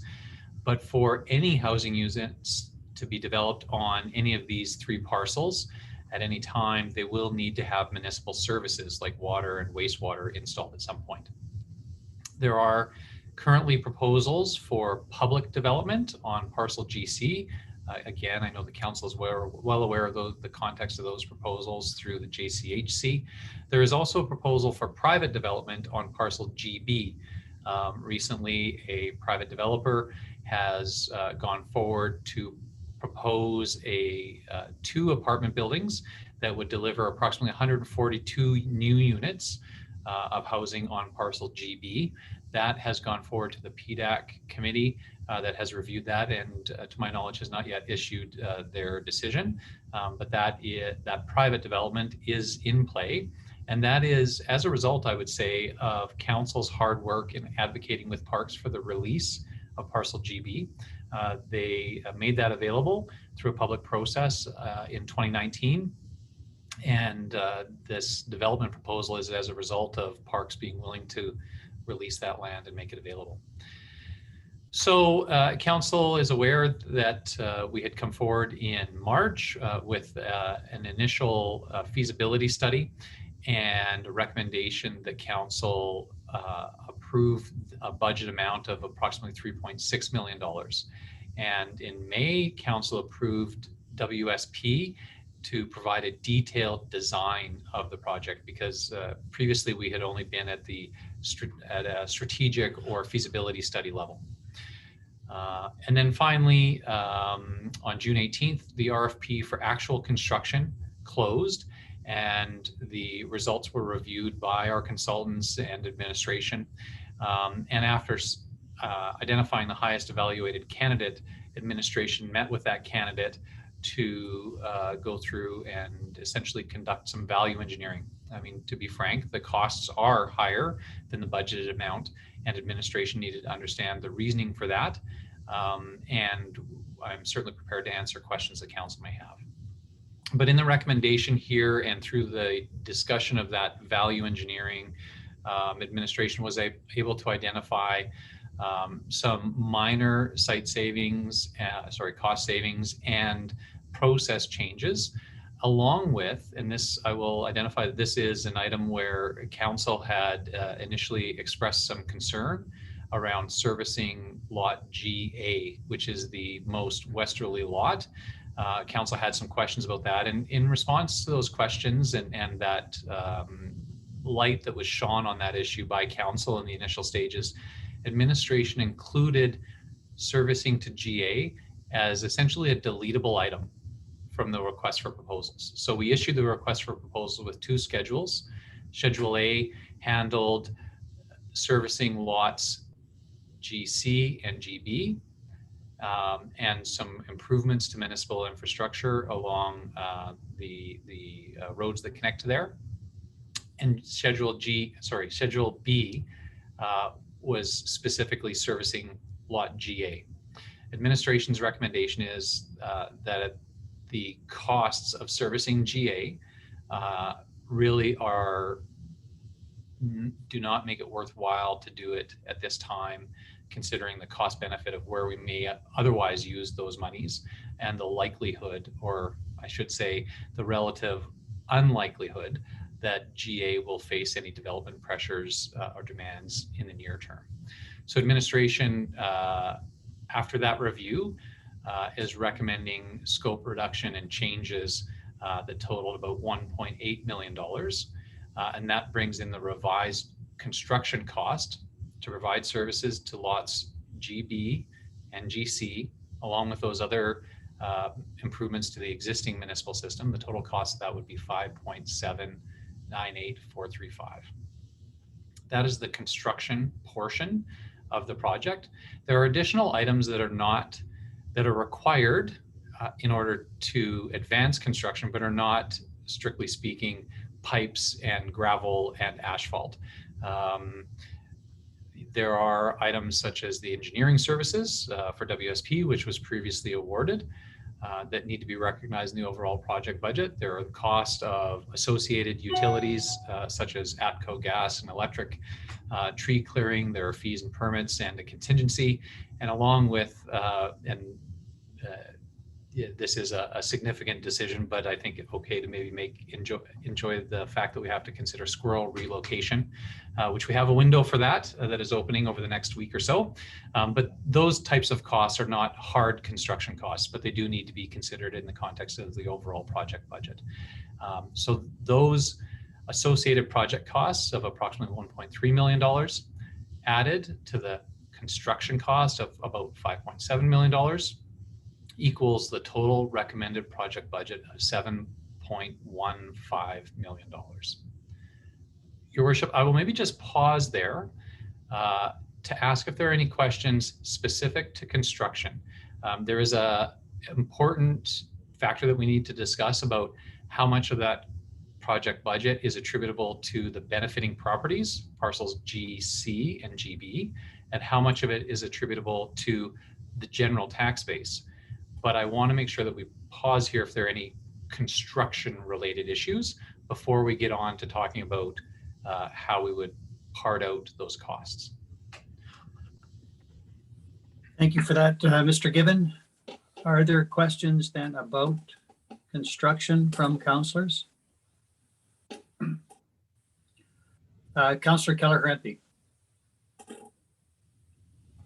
Thank you, Mayor Ireland. To Mr. Given, I just want to ask something.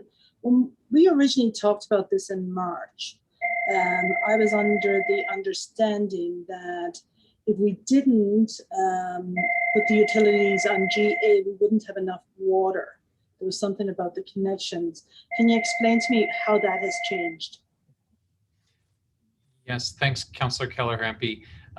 That's true. I see Mr. Greathead's here also to speak to the design considerations that went in.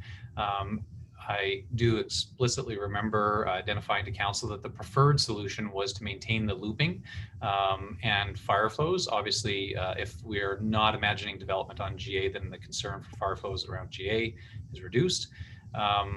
And there is an ability to stub off and allow us to expand into the future into GA if necessary, while also maintaining the looping system. John, I don't know if you had anything else that you wanted to add about how we're able to make that change.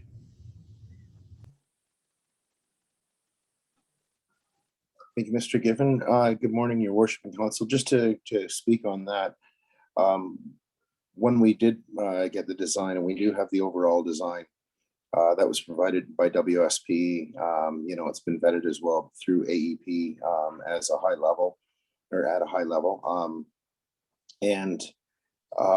So what we've done is we preserved the plan. There's a build out that would have to happen along Willow, at the intersection of Willow and Patricia, and come through. But as it stands right now, the way the system would be delivered is we still have 3 legs into that system. So off of Spruce, off of Pine, and off of Hazel to service those 3 lots. So there wouldn't be any water loss. There would be some required upsizing, not directly relatable to deleting this section going to GA. But it would be to increase our capacity. So we're going to be upsizing from 6-inch pipes to 8 and 10-inch pipes along those intersections as part of the overall design. So the design itself will preserve its integrity as we go forward, because when we designed the RFP to go out, we designed the GA servicing as a deletable item.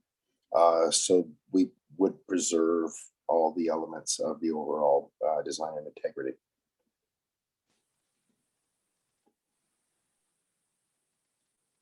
Thank you for that, Councillor Keller-Rempe and Mr. Greathead. Councillor Butler.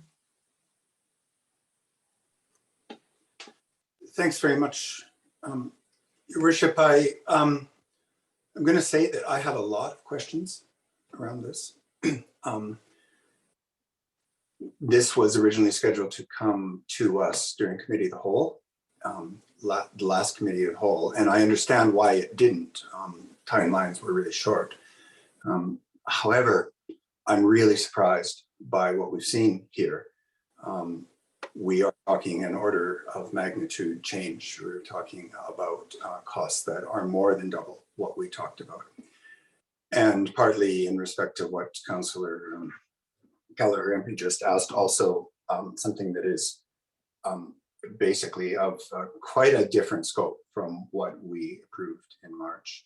And I know that administration is acknowledging that, but my point is that there is a lot of thinking to be done here, and I might have been more comfortable seeing this come to us at a Committee of the Whole where we could sort of, break it out and have a wide-ranging discussion. So I hope, Your Worship, that we can do that today, if that's your will, because it's in front of us for a decision, 3 major decisions today, though I acknowledge that the bylaws are only here for first reading. But I appreciate the answer that we had from Mr. Greathead on the exclusion of the servicing to parcel A. But when we talked about this in May, a number of us really were trying to consider whether we could not service, whether it would not make more sense to service C and B alone. And the option that is presented here was specifically excluded as an option. I mean, we were told no, servicing parcel C and B and not A is just not an option in terms of water service delivery. It wasn't a cost consideration. And so I can only trust that we have found a way to overcome the challenges that we were told prevented us from considering this.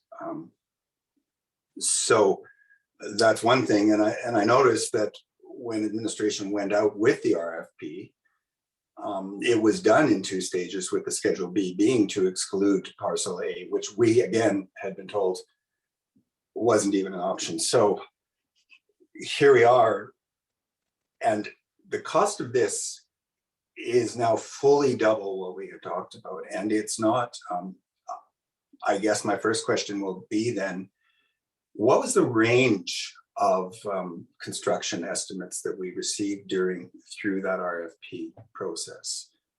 Was there a considerable range? Were they tight? And how many were there? Mr. Given, go ahead. Sure, Your Worship, to Councillor Butler's question, there were a range, and I can advise that this was the low end of the range. So this was the highest evaluated submission that also had the lowest cost. So to Council's comfort, this submission, we believe, has the quality and experience to be able to deliver the project. but it is also the lowest cost submission that was received through the process.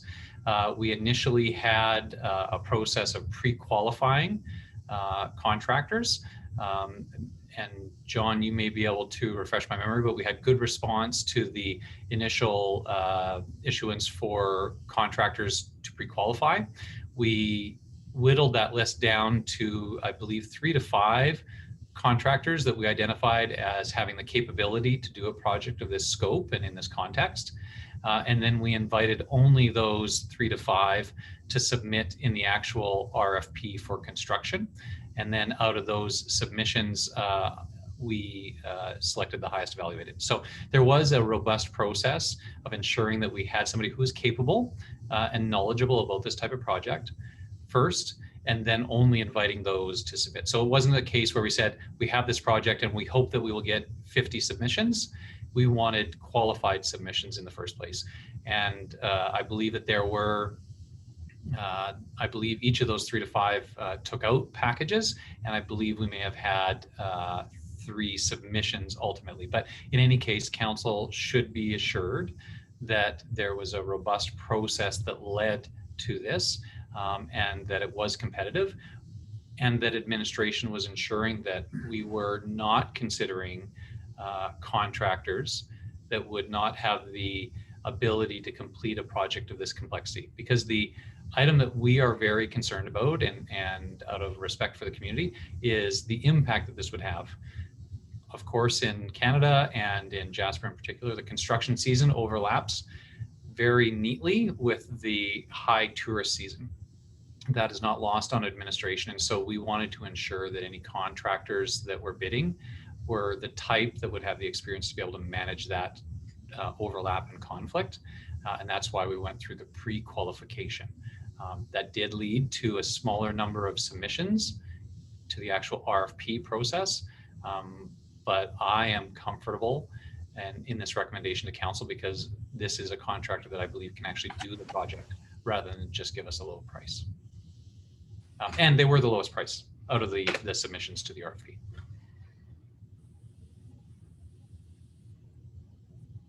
Thank you for that. Councillor Butler, if you had a follow-up, go ahead. If you want to wait, that's fine as well. I will, but I think perhaps Mr. Greathead was wanting to add something. Thank you, Your Worship.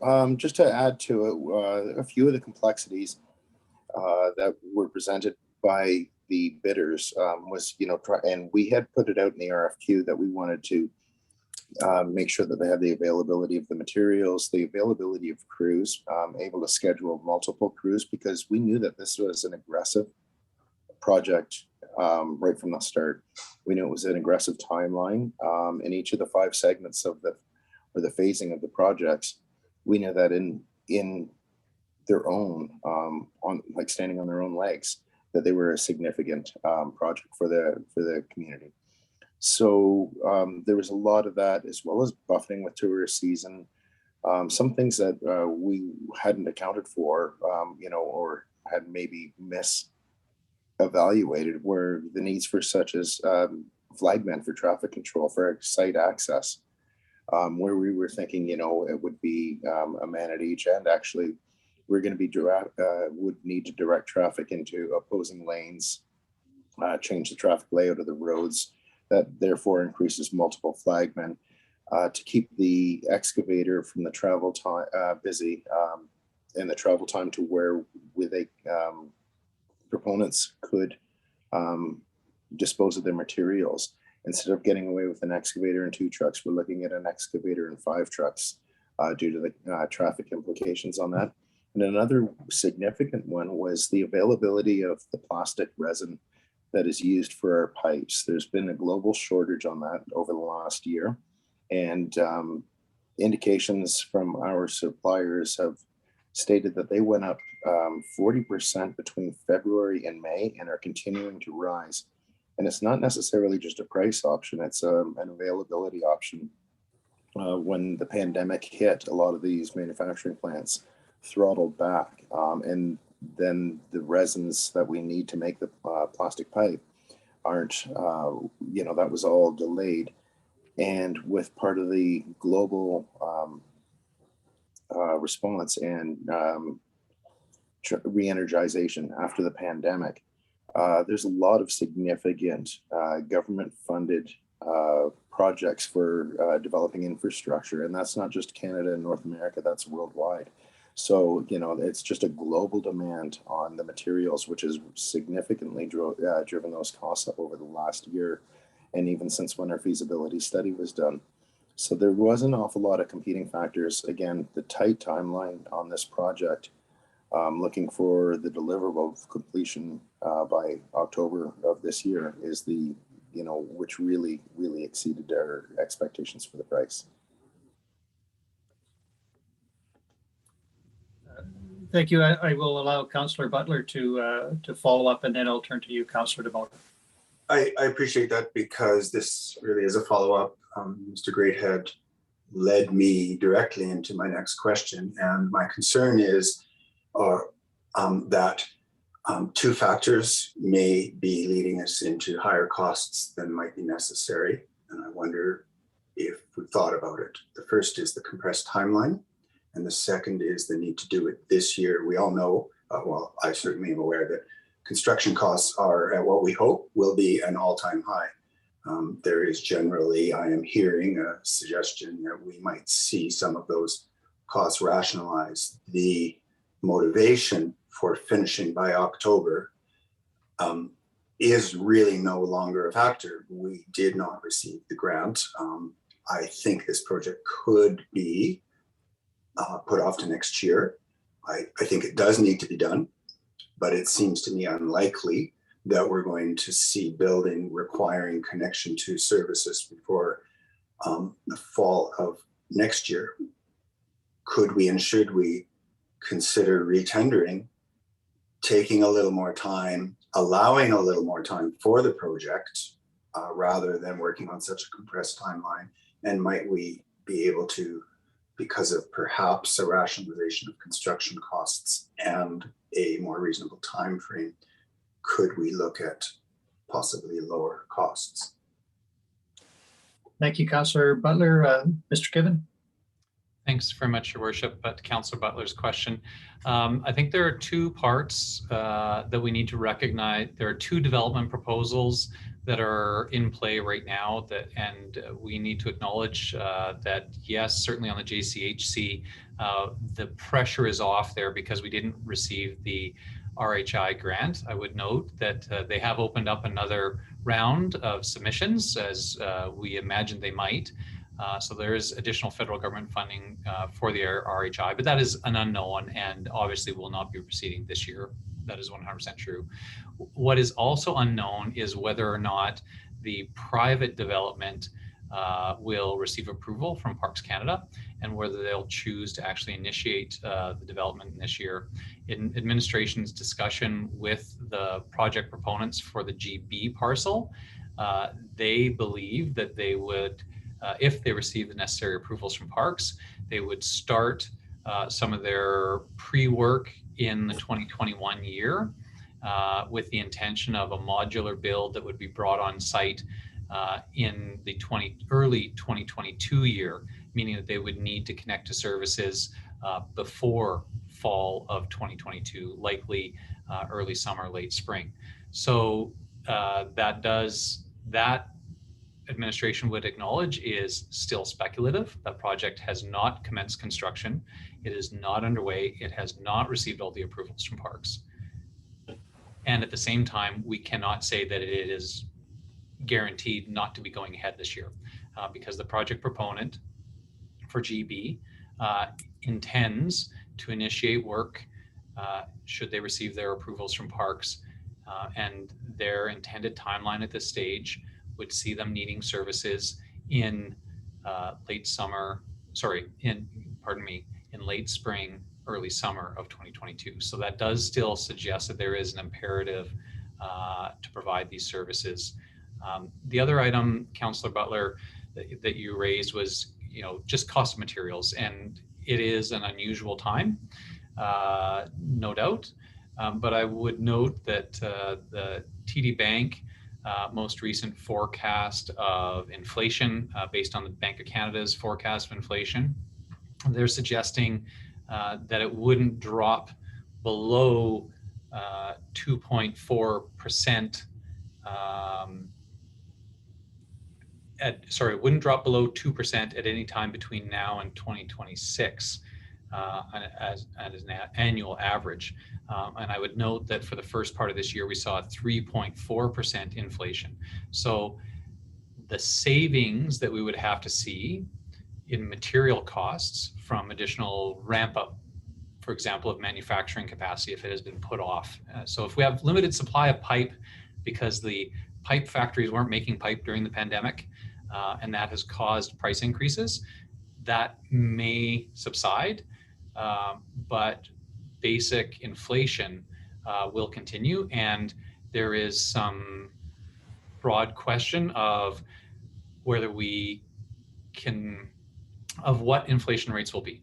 And at this stage, the Bank of Canada is not forecasting anything less than an annual 2% inflation. In fact, in 2024, the Bank of Canada, in 2021, the Bank of Canada is forecasting 2.2%, increasing to 2.4% in 2022. So any savings in material cost through increased supply would have to be greater than the inflation rate to see any material savings in the overall project cost. There is a significant amount of uncertainty from an administration perspective. Although it's a bit of a heuristic, I will say that I don't expect things, the materials in this type of project, to cost any less or substantially less next year than they do this year. Unfortunately. Thank you, Mr. Given. Councillor Demota and then Councillor Cherneau. Thank you very much, Mr. Mayor. I think through you, and this might be directed at Mr. Greathead, potentially Mr. Given. It's kind of like a two-part question. So with any construction of this magnitude, there's usually factored in some cost overrun percentage and what's proposed. And I don't know if that's factored into this, or could we expect, is there a buffer that there's that understood cost overrun, and what's the average percentage and what could that be here? So Mr. Greathead may have the specific detail, but we do have a contingency built into the overall project. John? Thank you. We do have budget lines in there. We have a large item in there for imported backfill material. And that's because we don't know exactly what we're going to be digging into. And we didn't want to have this project come in here underfunded and then have to be approaching council. So there's some of those items that we do have an allowance built in for a variance, and it's a unit item price. So we pay for the amount of materials that we need. And that was just at the total scope of work that we may have a liability for. Your Worship, if I can supplement Mr. Greathead's answer while I was finding the information, Councillor Demota, in the $7.15 million, that is inclusive of a project contingency of $426,000. And does that work into like average percentages of project overruns? Is usually like very rarely something of this magnitude do things come in under projected costs. So just having experience in Jasper, what's the average of things like this? And yes, we've broken some things down to specifics, but an overall overrun because labor costs change and availability of labor changes and things like that, and just being able to house people here in the community. So those things, those kind of hidden costs kind of pop up once in a while. Yeah. Your Worship, to Councillor Demota's question, I believe that those costs are captured in the submission, the $5.7 million construction cost.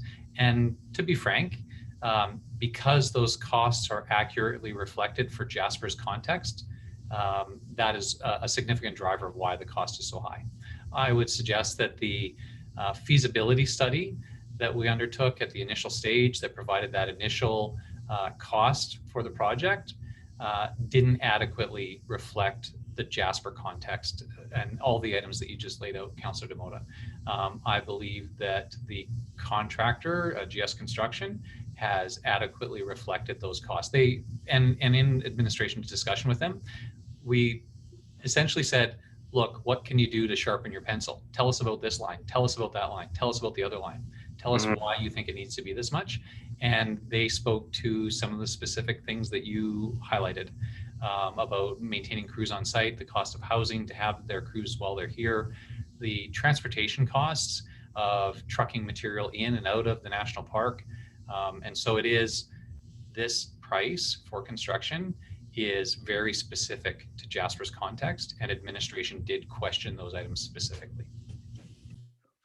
All right, thank you. And then my second part is, you know, I don't want to diminish the capability of our administration and staff, but it's just because of the once bitten, twice shy in past projects. And, you know, and it's because we didn't have the scope of experience on staff to really vet through these RFPs, you know, in fine detail. And, you know, I'm referencing, you know, like major projects that we've had in the past where items like conduit and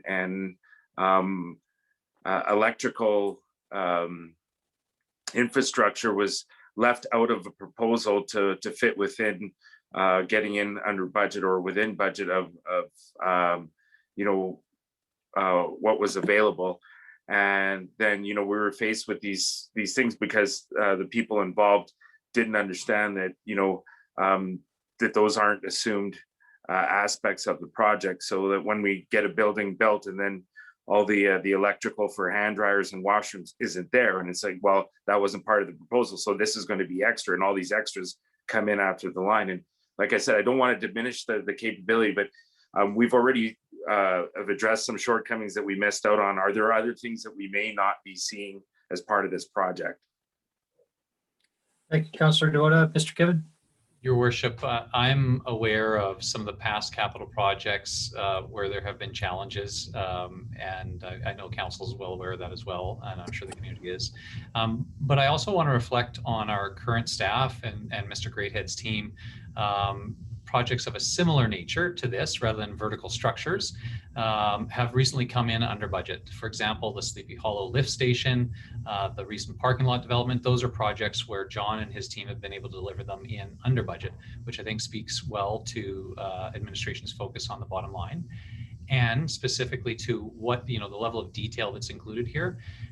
In front of me, I have a chart that shows exactly how many gate valves we have with valve boxes at 150 millimeters sizing and how many at 250 millimeter sizing, and it is broken down in every detail. The items where, so in terms of the actual construction, the $5.7 million, I am confident that the level of detail is there, and the reason for that confidence is, first off, the details that I see in front of me, the confidence that I have in Mr. Greathead's review, the additional review that we have through WSP, our detailed engineering consultant, and the fact that on this project, administration has brought in Collier's project leaders to provide project management oversight. The team is meeting weekly to discuss the design and the details of the design, and we would expect to continue those weekly meetings through the construction project. So I think that the construction management and project management that have happened on this project have been substantially different and potentially more rigorous than has happened in similarly large projects in Jasper in the past.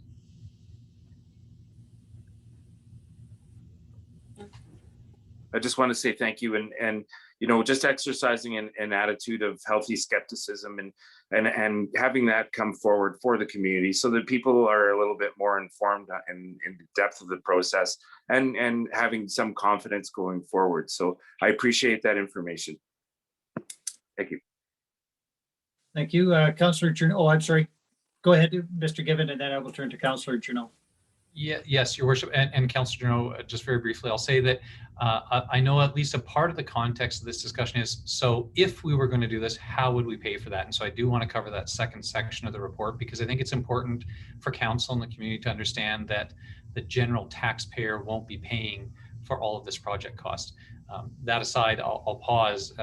Councillor Junot may have some construction related questions, but we do need to also, I think, discuss the financing part of it so the council has the full context when they're thinking about this. Thank you. Go ahead, Councillor Junot. Thank you, Mr. Mayor and Mr. Given and Mr. Greathead. With all due respect, I too, like Councillor Butler, have a lot of questions and concerns. We're just started, and already this is ballooning with tons of unexplained and unanswered questions. I think we should start over. We should start over with a true request for proposal. In other words, from start to finish. What I see here, the difficulties that we put in is we have set out the design parameters. Then we go to WSP to do the design, engineer the design, which is not a tendered contract. Basically is we set out the orders and we pay the price, whatever they design, we have to accept it.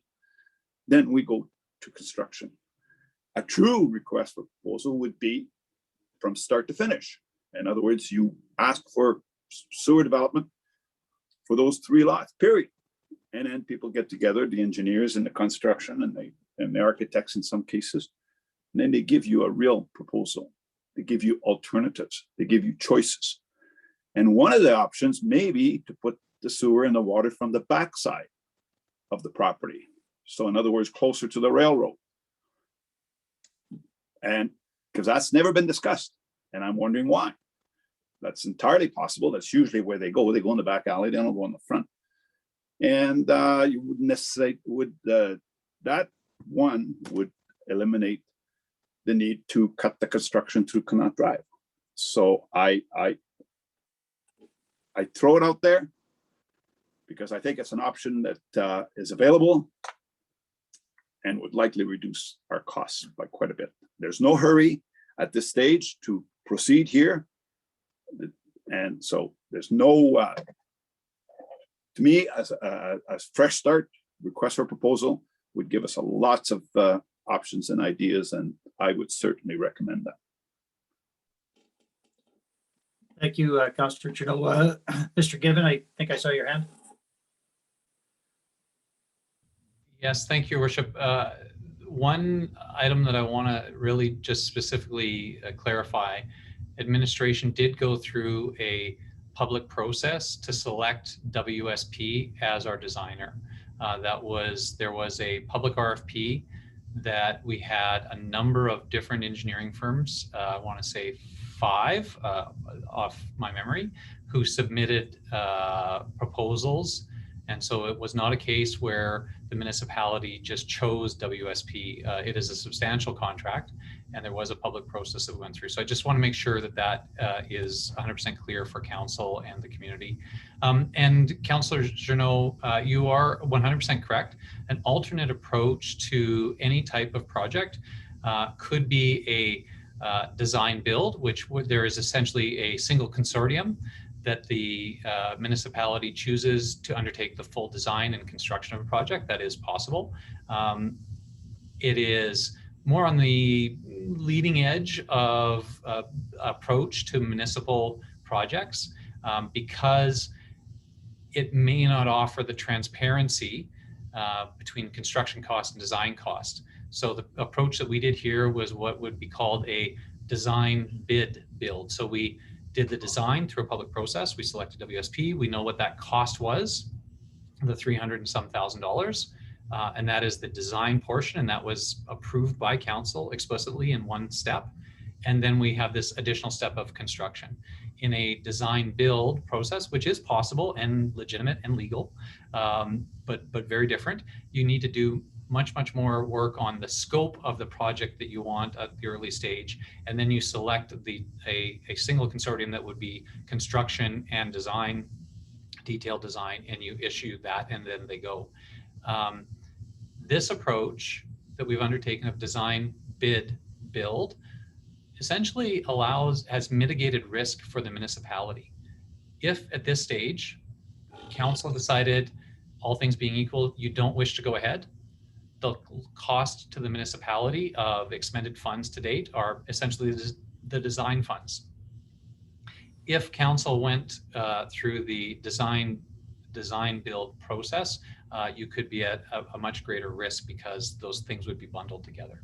At this stage, if we said, no, we're not doing this year, we have in our possession a detailed design of how we could do this project in some future year.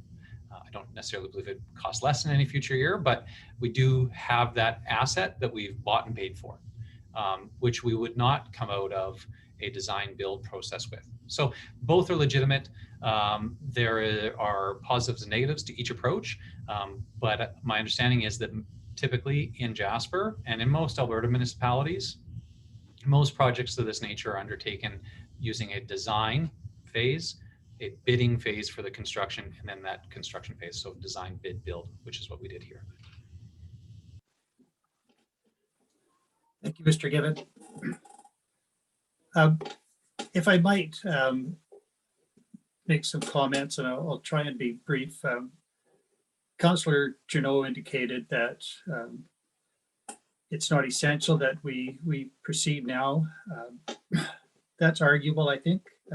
I can understand why there might be delays, but at the core of this is needed housing for the community. And apart from the fact that there is a third-party developer who relies on servicing, who is in the wings, and I appreciate the comments that it's not yet a certainty, but could become one. Council quite intentionally in its strategic priorities confirmed a desire to turn dirt this term. And that could be lost, and maybe legitimately so, but it was a concern and has always been a concern that we advance opportunities for housing in the community. This is sticker shock for sure, and it's more than double the cost because it's double the cost for less product. One of the questions I have is, what is the anticipated additional cost to re-include GA? When we made the decision in March, there was discussion about the fact that the community is further advanced in terms of the potential to provide housing if GA is serviced, because nobody's going to bid on that for a proposal without servicing. So we advanced the community. We also considered that disruption on one occasion would be preferable to repeated disruptions of Connaught, and that still seemed like a valid argument to me. And finally, I was persuaded, and I'm not sure that I fully understand the water servicing equation right now, but I was certainly of the view in March that the looping was a preferred solution for a number of reasons. And so one of my questions is, it's going to cost more the longer we delay. So what would it cost now to include GA? And if we're going to bite this huge bullet, might we swallow a little bit more, bite off a little bit more and do GA in any of it? Mr. Given, you have Thanks, an answer? Yeah, yes, Your Worship. That is specifically laid out in the report. The cost to move forward with GA, which we're calling Schedule B, is $1.475 million. So that would be the additional amount to service the GA lot as well, as initially proposed. And I'll be frank with council, administration, when we received the submissions, had to have a very healthy debate among our team about the relative merits of moving forward with the whole project at once. And there were a wide range of opinions. And when we discussed the merits of moving forward with one combined project all at one time and the benefits of that. And then we also discussed our overall fiscal capacity and the amount of capital items that we foresee in the future that will also be competing for financial resources and potentially borrowing, that led us to make this recommendation. I think in an ideal world, everyone in administration would agree that proceeding with this entire project all at once would be the best situation. But we are in a situation where we have competing capital demands that we can foresee in the future. And we also have limited fiscal resources. And so those two constraints led administration to this recommendation. If council wished to move forward with adding back in the servicing to lot GA, that is possible, and it would be at that cost of $1.4 million. Mr. Greathead, I know that you, and I'll give this opportunity, just to demonstrate that within administration we have healthy debate. I know that John was an advocate of moving forward with the entire project at once. And I think it's reasonable to express that view while acknowledging that in the end, administration's combined recommendation is not to do so. But John was forcefully advocating for that position in terms of the feasibility of constructing the project all at once. Thank you for that. I have, with council's indulgence, just two other questions. And one relates to human capacity, and I don't mean that in the sense of competence, but just volume. And so we have currently several projects underway, which was, well, some of them at least we knew of back in March when we made this decision. But we are undergoing basically 3 pilot projects right now. We just approved the public transportation issue. I'm not entirely sure that will not result in unanticipated demands on our human resources, particularly legislative services and communications. We've seen more work than I might have anticipated with respect to the involvement of that same department in the paid parking pilot project. And there is going to be some ongoing issues, I suspect, with respect to commercial use of public space.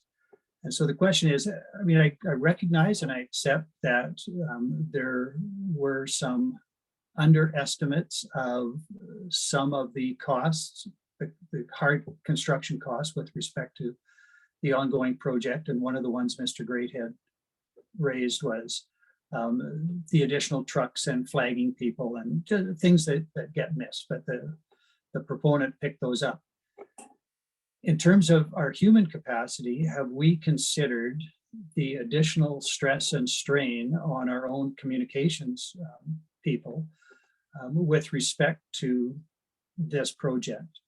And I look at that in terms of that department in particular is undergoing its own changes this summer, which I think can realistically be anticipated to somewhat reduce its overall efficiencies and productivity. And so are we potentially setting our own staff up for not just a difficult time, but an overwhelming time in terms of stress? And has that been factored into the consideration? And before I maybe that's just rhetorical anyway, you don't have to answer. The last thing though, and Mr. Given, you have done your best to separate the questions. That is, do we move forward or not? If we don't, then the other questions become redundant. We don't need to ask them, but there is a linkage, I suggest. And suppose council approved moving forward with the new budget amount at today's meeting and left the bylaws, perhaps got first reading, but left that to a later date. And then those bylaws are defeated, or because they have to be advertised, a borrowing bylaw in particular, it is always subject to petition by the electors. If we say, let's move forward, but don't achieve a borrowing bylaw, how do we fund this project? Your Worship, so first, the portions as you outlined there can move independently, but there is that risk. If council ultimately didn't approve a borrowing bylaw, we would be on the hook for the construction cost. We had awarded that project, and the contractor would be well within their legal rights under the Act, and I think just good practice to claim damages up to and potentially including the full cost of the project, and potentially any other losses that were incurred. And so that would put council in a significantly difficult situation. If there is a petition from the public, and I don't know whether or not council has ever, in Jasper, has ever received a petition from the public on a borrowing bylaw that met the sufficiency required under the Act, which is a relatively high bar. So, you know, in terms of our relative exposure to risk, I think that high bar means that the exposure is relatively small. The other reason that administration is comfortable making the recommendation to go forward with construction and first reading is that it is at least my understanding that housing, and again, remembering that this is ultimately about providing additional housing options in the community, is not just council's priority, but the overall community priority reflected through council. If that was not the case, if this were for a project that was not a priority in the community, then I think it would be much more risky to come forward with a recommendation to say that we should, you know, that the potential for a petition is low. I believe the potential for a petition is low here because housing ultimately is such a priority for the community. The local improvement levy, and just to be clear, there's a borrowing bylaw which could be petitioned. But again, I think given the relative priority is unlikely to face a strong challenge there. The local improvement levy, which we can discuss coming up, is something that is still open to adjustment between readings. So if council gave first reading and the two affected properties or the private proponent there wish to disagree with the split of costs, we have the ability to discuss that with them and demonstrate our reasoning. And if our reasoning and logic and numbers don't hold up, then we could make a recommendation to council to adjust that split between what is intended to be derived from the two benefiting properties versus the general tax base. So for those two reasons, the fact that this is overall a community priority to establish new housing, and on the local improvement side, we still retain the ability to work with the project proponents. It is administration's view that the risk of public reaction leading to defeat of the bylaws is relatively low.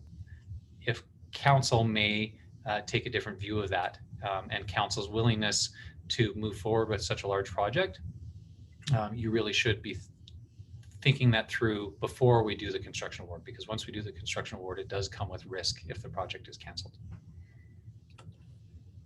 Thank you very much for that, Mr. Given, and I share your view that it is unlikely, and I can tell you that in the history of the municipality of Jasper, there has never been a petition against a borrowing bylaw, but I raise it just because it is a possibility, and there is that linkage between the construction question and the financing question. Just arising from those comments, I thought of one further question, if you might be able to respond to this. If the project were to include GA, I presume that that would alter the calculation of the contribution by the owners of each of the parties. If GA is deferred and comes at a later time, what is the opportunity for an owner of GA to contribute to any of these current costs? Because it's clear that all of A, B, and C will benefit from the decision we may make today.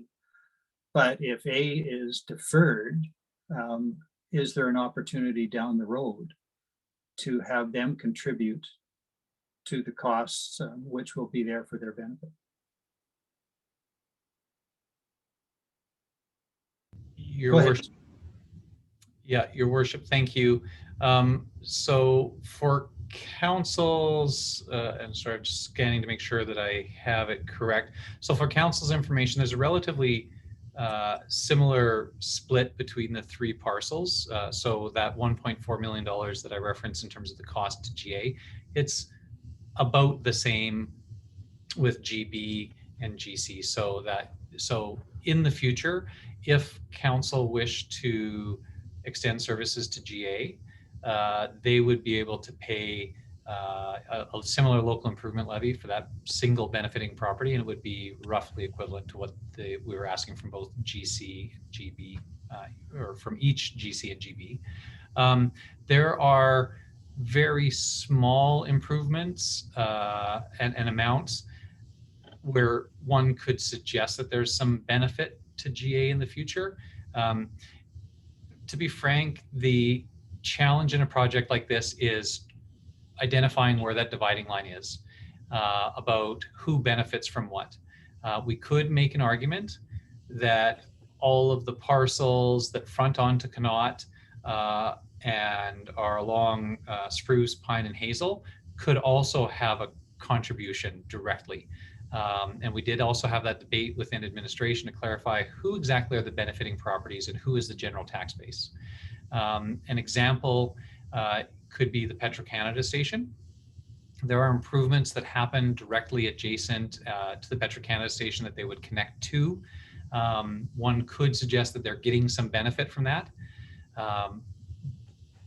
The administrative view here is that that parcel existed, had been paying property taxes, had been receiving services. And so the driver of this project is not improvements to the Petro-Canada site. And so therefore they should be considered part of the general tax base.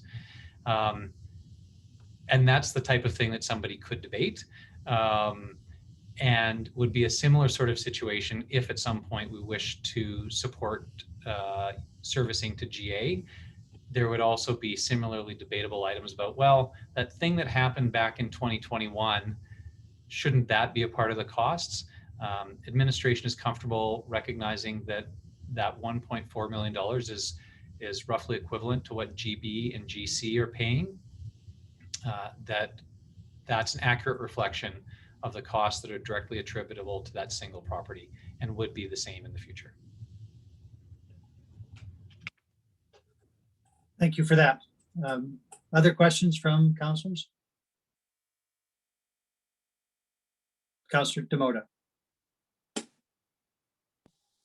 Maybe not question, but I think I would rather wait to hear more and have a greater analysis and maybe find some of those defining lines at a committee of the whole for further debate and discussion. I don't think I'm ready to vote on a first reading today, just from all the discussion that we've heard. And I don't like stalling things, but I think that there are some other aspects for review and for a healthier discussion. And then as far as like on the second part there on who benefits from what, I do think that there will be some benefits for where the Petro-Canada site is now. Like they're going to be getting some connectivity there through like sidewalk enhancement and stuff from the underpass, and so like there are some unassumed costs there that are benefits, and I think that maybe addressing putting GA back into the mix just so we have some definitive things to balance decisions off of would be healthier for the discussion. Thank you. Thank you, Councillor Demoda. Councillor Journeau. Thank you, Mr. Mayor. One of the discussions here has not been on the possible cost recovery of these. If this was three private developments on that side, through offsite levies, we would recover all these costs. There's no discussion about that here, and I'm concerned that the municipality is going to be subsidizing housing for the other two lots, because there's been no discussion on what the recovery is. And I'll leave it at that. Thank you. Thank you. Sorry, Councillor Wilson, did I miss your hand? No, okay. Sorry, Mr. Given. Your Worship, to Councillor Jeannot's question, Councillor Jeannot, you're right. We haven't discussed that yet. That's the second portion of the report that we haven't discussed, and it is a very important question. And I wonder, Your Worship, if maybe we should go to that portion of the discussion that will lay out for council and the community about who is really bearing the burden of this project. Certainly, seeing the total amount is sticker shock. I think somebody said earlier is exactly the right way to see that. It is important to say, okay, so that's the total number. How is this being proposed to be paid for? And I think that would be worthwhile for us to move into that if your council's ready. Subject to Councillor Butler, who has his hand up. We shall see. Thank you very much. That's a good suggestion. I'm happy to move on because the three requested decisions are closely related. I wanted to weigh in with a view on one issue that has been raised today, and that is a question of process. And because I started the conversation with concerns about the cost, and I highlighted one aspect of process, which is really just that this didn't come to committee, or that in fact what we are now being asked to consider is quite different from what we considered in March. But that being said, I'm over that, asked and answered. But I am happy with the process that clearly administration has gone through here. I am happy with the RFP process. I would never have agreed to go forward with a design build format with a project of this complexity. It just wouldn't apply. Through my work in Evergreens, I have experience with, considering really having the in-depth conversations about the advantages one way or the other of design bid, build, and design build. And I would never have been satisfied with that. And it's worth pointing out that council agreed to this process some time ago. So I just, even though there's a lot of sticker shock and unhappiness with the numbers, for me at least, that does not extend to dissatisfaction with the selection process or the bid process that has been done. I think it, by all evidence, was robust. Before we leave this, I want to ask one honestly only tangentially related question, and I want it because I want it on a public record. Mr. Given, under background, there is a pretty contentious statement, and I have been challenged in the community with that statement. And it says approximately 30% of residents are overpaying for shelter. And I have had angry landlords query me on that, who have interpreted that to suggest that they, as landlords, are overcharging for rent. And I don't think that is the intent of that statement. And before we leave this, could you please clarify what is meant by that? That statement was in the original RFP back in March and was repeated in the newspaper, and again without context. And it has created a certain amount of consternation. So I'd like to take this opportunity to see that clarified. Sure. Thanks very much, Councillor Jeannot. Your Worship, through to Councillor Jeannot. That point came from JCHC materials and a housing study that was done a number of years ago. And to be very clear, the market in Jasper is what the market is. This is a reflection of provincial and national standards in terms of how much people can afford, how much of a person or household's income is dedicated towards the cost of housing. And there are national standards on that that suggest that no more than, and I'm doing this off memory, no more than 30% of a person's household income should be dedicated towards the cost of housing. And so when you take the income that is of residents of Jasper, and you take the costs that those households are paying, you can see that in many cases, approximately 37% of residents in Jasper are paying more than 30% of their household income towards the cost of housing, which is outside of that national standard. That does not suggest that the rates that are charged for housing in Jasper are anything other than what the market rate should be in Jasper.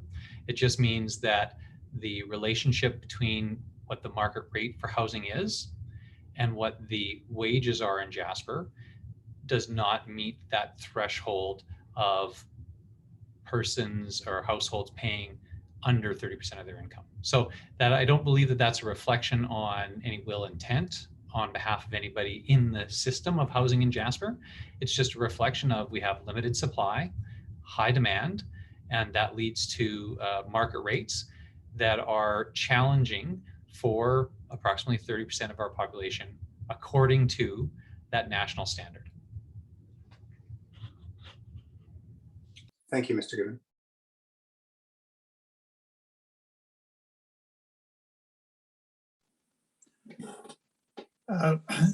Mr. Given, thank you for that. You had indicated that you wanted to move the conversation forward. I thought I saw Councillor Demota's hand. If not, okay. And if there are no other comments, then I will invite you, Mr. Given, to proceed with the related questions, the non-constructive questions. Sure. Thanks very much, Mayor Ireland. And this is really where Councillor Jeannot was leading us. You know, okay, this is the total price, but how are we going to pay for that is an essential question that is would need to be a part of council's decision making here. Given the long-lived nature of the physical asset, which administration would make the observation, first off, in some places we're using 80-year-old infrastructure in the ground here in Jasper. So it suggests that this asset should have a lifespan of 45 years or more, and probably an actual lifespan of upwards of 60 to 80 years.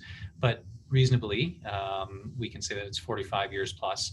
Administration is recommending that an appropriate funding source for this type of infrastructure is borrowing, because the payments on the infrastructure will be matched with the life of the asset. Actually will be undermatched because there's a maximum amount of time that we can borrow for.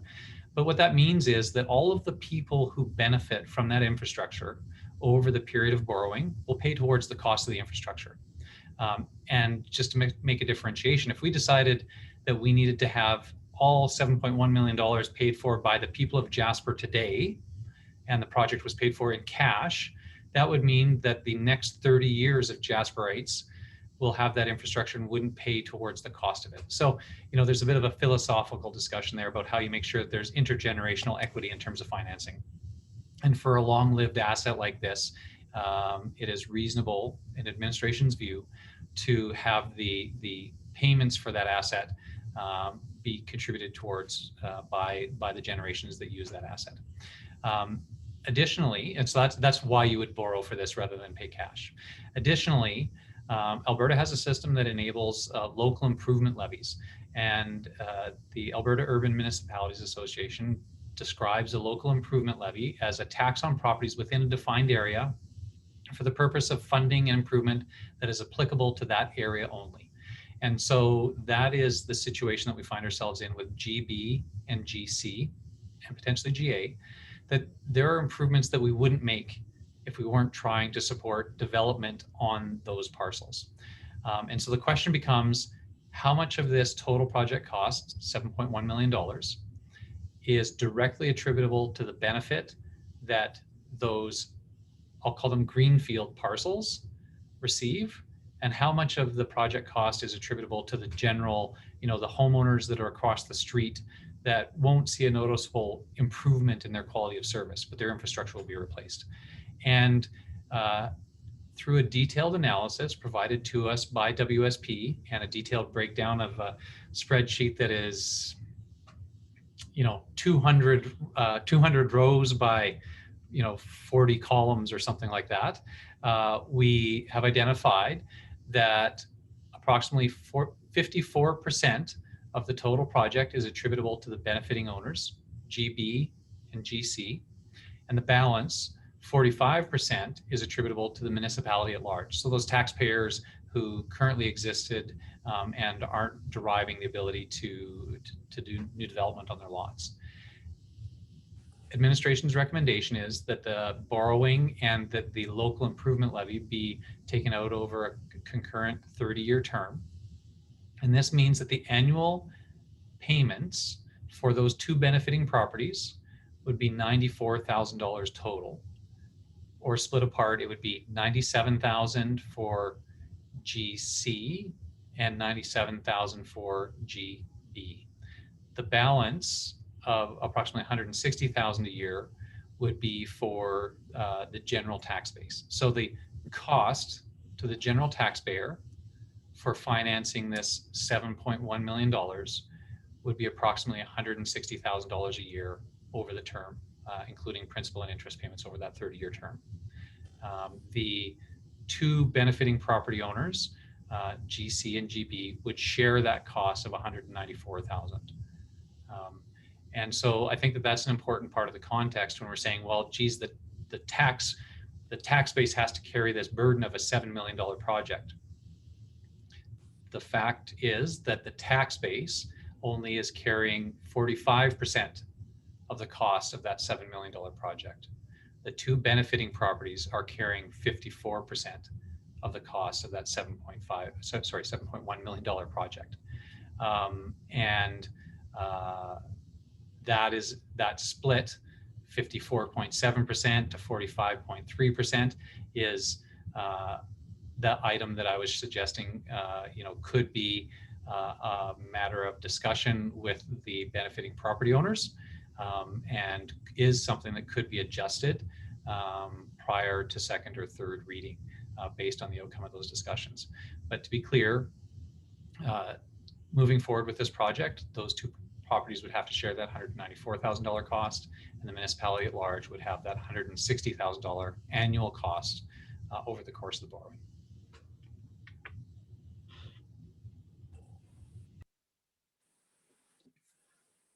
Thank you, Mr. Given. Questions then about the financing? Councillor Butler. Sorry, Mr. Given, what is the 160,000 that you referenced a couple of times? I'm not seeing that number anywhere. I'm seeing the 194,000. Or did you just misspeak?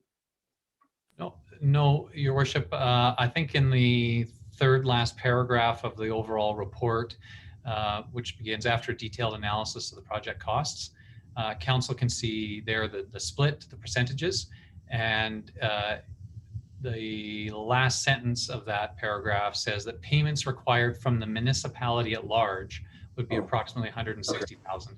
So that's the portion of the project costs that are not directly benefiting parcels G, C, or GB. And so that's what if I can use this term, that's what the general tax base would be, quote unquote, on the hook for over the course of the term. And I think it's also important, and this isn't contained in the report, but I think it's important to acknowledge that if there is any development on GB and GC, those parcels, particularly GB, being privately owned, would pay property taxes. And a very rough calculation, so rough that I wasn't interested in taking it and writing in the report, but a very rough calculation at current rates, at current municipal tax rates, a project of the scale that's being proposed would pay approximately $90,000 a year in municipal property taxes. So I think it's worthy of Council just acknowledging that exists. The $90,000, maybe it's $75,000, maybe it's $110,000, rates change over time, but we should acknowledge that if the general tax base puts in $160,000 a year to provide the underlying services that enable new growth, that new growth will also yield new municipal property taxes. And it is a substantial project that's being proposed there. And I think it's just worthy of Council recognizing that and acknowledging that these types of infrastructure investments do yield the opportunity to grow the municipal tax base. And those taxes would be paid for as long as the building stands. And so our borrowing would be over 30 years, and the municipal taxes would be for some amount likely greater than 30 years. I won't say how long that building will stand, but I think we can all suggest, imagine that it's likely to stand for more than 30 years. And so it would continue to pay property taxes at probably increasing rates over time. So I just think it's an important part of acknowledging the overall picture here in terms of the cost to the tax base, as well as the potential benefits.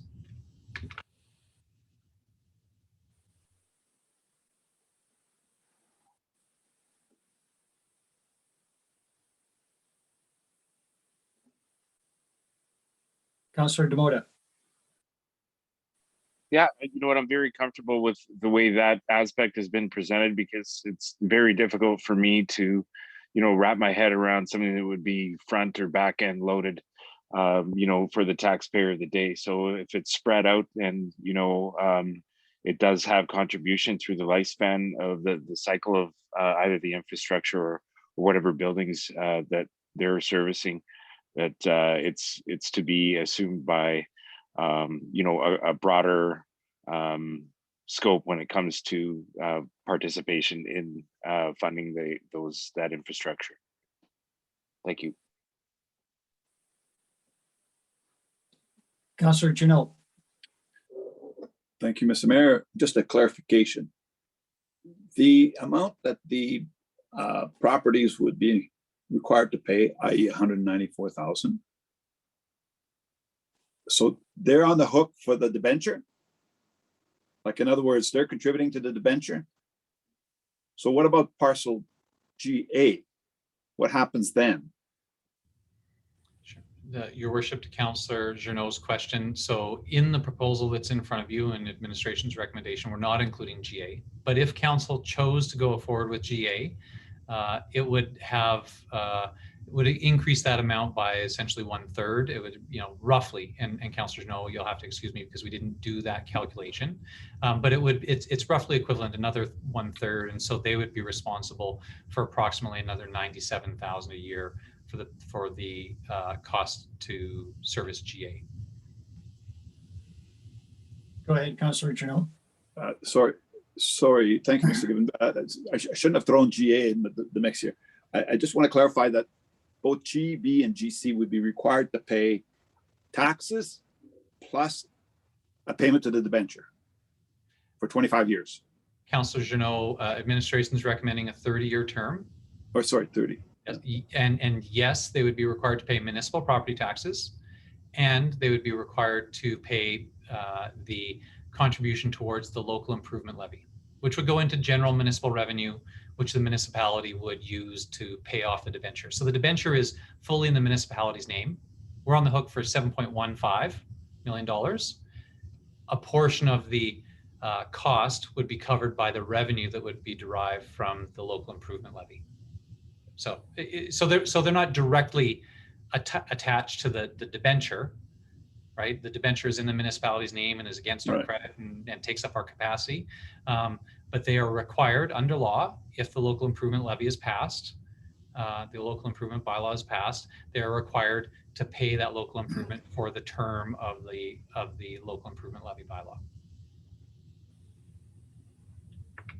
I'm not quite clear on it, but I see Councillor Wilson has a question. He's more involved with construction, so maybe he'll provide the answer. Thank you. No, I won't provide any answers. No, I'm just interested, actually, about the 30-year term. Now, would we be able to, or do we give this option to smaller scale projects, such as a 10-unit apartment building or a 4-unit duplex? Are we giving something to these large scale developers that we don't give to small scale developers? Your worship, to Councillor Wilson's question, I don't know whether there is a project on the books right now that would have a similar scale that would be worth the complexity of a local improvement levy and the process that's required there. Given the scale of this project, it made sense to do the detailed analysis and breakdown, but there's a philosophical question here for council. I mean, you could do all capital projects in the municipality under local improvement levies rather than just the general tax base. If you're going to go and replace the sidewalk down a certain block, you could choose to say these properties that front onto the sidewalk should pay for the sidewalk because they directly benefit. There is the argument, though, that the people the block over walk across that sidewalk as well, and they also benefit. And so there's a bit of a challenge. I think administration, from an administrative perspective, we would be open to utilizing local improvement levies as a funding source for capital projects where it made sense. I would suggest that it probably had to be of a significant enough scale for it to be worthwhile. But an example that I could think of would be the water distribution system. If there is a 1 or 2 block area where we see a need to improve the water distribution system and replace aging infrastructure, it would be a legitimate choice to use a local improvement levy to fund that. All of those houses who just had all of their lines replaced derive the most benefit from that replacement, and that may make sense to use a local improvement levy. But if we're talking about the scale of a single lot, that's probably where offsite levies might make more sense, because there's only one benefiting property, and the scale of physical improvements that need to be made are probably more well defined and of a smaller scale. That it's probably easier just to use an offsite levy as a tool there. Go ahead, Councillor Wilson. Yeah, just to follow up on that, so an offsite levy would be due kind of immediately, whereas a local improvement levy may be drawn out for an extended period of time. The only reason I bring that up is, for the municipality, for us to require the developers to come to the table with like an offsite levy and finance it themselves through their borrowing, rather than through us kind of fronting it. Then we have more capital costs to do this project, and so we're using their money to pay for the project because we're putting the services in for those projects, or for those developers for those projects, whereas us runting the initial cost and then having them pay it off for 30 years, that's quite a big benefit, I think, to those developers. Thank you for that. I see Councillor Butler, but if I could just respond quickly, the one comparable I could think of to respond to your question, Councillor Wilson, is that we do, under the lane paving bylaw, have, I think, local improvement taxes for paved lanes, which are extended. My recollection is over a 10-year period. So it's a different scale, but it's the same concept. It's identified properties which back onto a lane that gets paved, and they pay over a period of time. Sorry to interject, Councillor Butler. Thank you very much. I'm very happy to be having this conversation. Local improvement levies or local improvement taxes are a really important tool to work toward greater equity and taxation, and it's high time that we have the conversation in this town. I will point out that the last 4 large additions to the municipal housing inventory, being probably the MPL Place and the 3 co-op condo housing developments, none of those were subjected to this kind of taxation. We can't change that. And so in attempting to achieve greater taxation, we're highlighting a problem that we have in the community, which is that when, if we choose to address any and all infrastructure costs only through the taxation, through general taxation, we very quickly run into real problems, because there are very high costs, and we need to find ways to distribute those costs in a way that is fair and equitable. And this is a really important tool. So I'm entirely in agreement with the approach, let's say. I have a few questions about the specifics. And the first is, Mr. Given, could you clarify the approximately 55% to 45% ratio? I don't want you to go into the detail that I expect you and administration did in exploring it. But why that? Why not? Because I suspect that it is not just, oh, let's do about half. I have a feeling that you, there's some rationale in background. Could you thumbnail sketch that for me? Your worship, to Councillor Butler. Yes, I can. A couple times I referenced, and maybe I scared everybody, but the the Excel spreadsheet, of multiple rows and columns, but it really does break down by specific asset in the construction project, the different pieces and how much is attributable to each parcel. So, for example, we know that there, in total, in terms of where the sidewalks will go, we need 6 concrete wheelchair bike ramps. The pedestrian ramps at the corners. We know that there are 6 of those total, and we know that each one of those costs approximately $3,500 to construct. And so we can say that, well, on parcel GB, it would have one on the west and one on the east. And so parcel GB owes, quote unquote, out of those 6 has taken 1/3 of the total number of wheelchair crossings that are required. And so that would be 33.33%. We did that same process for all the different items, from asphalt to mobilization to backfilling to pipe, curb, gutter, all those items, and have looked at the specific split that is attributable to each individual property based on its frontage onto Connaught and the services that connect to it. And we have items through all those. We also have split out the costs of engineering and project management as well in there. And all of those things together, the specifics from the 2 wheelchair ramps or pedestrian crossing ramps to the percentage share of the project management and design costs have been attributed through the different parcels, and that's how we derive those numbers. So it was a very detailed analysis that is available. I would suggest that it's of a technical nature, but I think the wheelchair one is a really good example. Another example is the fire hydrants.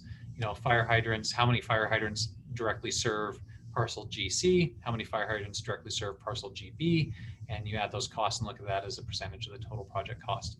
And that's what led to the numbers like 54.7% versus 45.3%. Thank you. Go ahead, Councillor Butler. Thank you very much. I appreciate that clarification. So a second point I want to query relates to what Councillor Wilson was talking about. So we see what appears at first to be a discrepancy in the proposed offsite levy, or this proposed levy bylaw. The local improvement fee being charged is $3,900,000 and some thousand, yet in schedule, of course, it is $5.8 million. So maybe we need to adjust that. I believe, and not if I'm correct, that the difference is in debt servicing costs. Is that correct? Your worship, to Councillor Butler, there would be, I believe, a couple items. There would be the debt servicing cost, principal and interest, and then there would also be those associated project costs.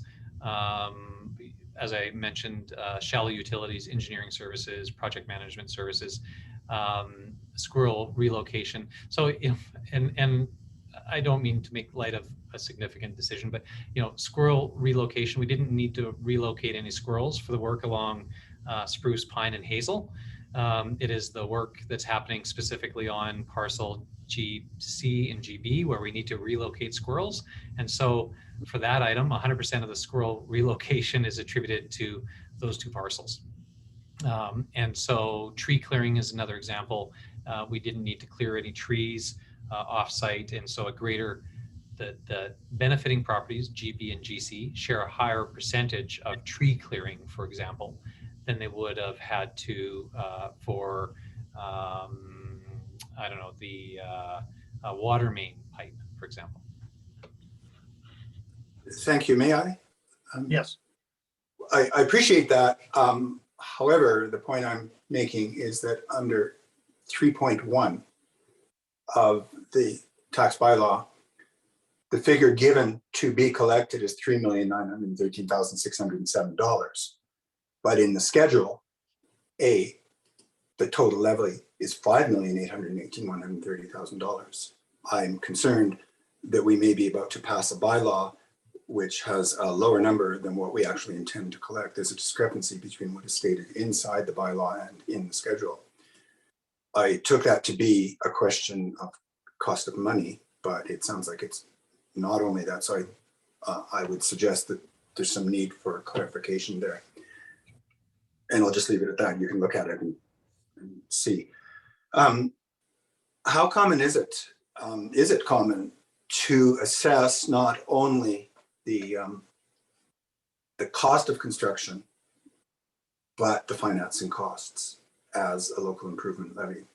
Because as Councillor Wilson pointed out, theoretically, an owner could say, well, I have the money. I would like to pay up front and save myself the cost of financing. Or I can borrow it better than 1.8%. That's probably not very likely, but it's not impossible. So is this a usual and normal way of assessing a levy like this? And is there flexibility, if necessary, in how that would work? And it's worth discussing also with respect to this point. Currently, both of these properties are owned by Parks Canada, and I don't doubt that Parks Canada would prefer to pay on an annualized basis, but we don't yet know how a prospective owner might pay. And I'm just wondering your thoughts on that, because I don't know what is usual. Your Worship, if I may, to Councillor Butler, it is, so either way is legitimate and possible and legal.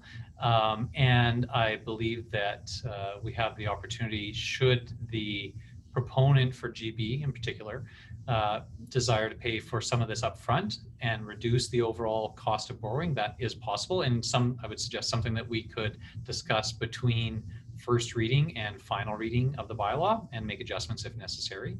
I can inform council that I have had preliminary conversation with the project proponent there, and they were initially under the understanding that it was going to be more like an offsite levy where there's a required upfront cash payment, and they were appreciative of when they learned that a local improvement levy was something that would be paid over time. So my sense there is that they appreciate the ability to spread this cost over time rather than adding to their upfront project costs. But we would be in a better position to have that discussion with them now that these numbers are in public view and have been in front of council. We can have that discussion with them specifically. And if they suggested that no, they would prefer to pay their portion upfront, then we could reduce the borrowing, the overall borrowing, and reduce the local improvement levy in alignment with however much they wish to pay, quote unquote, cash upfront.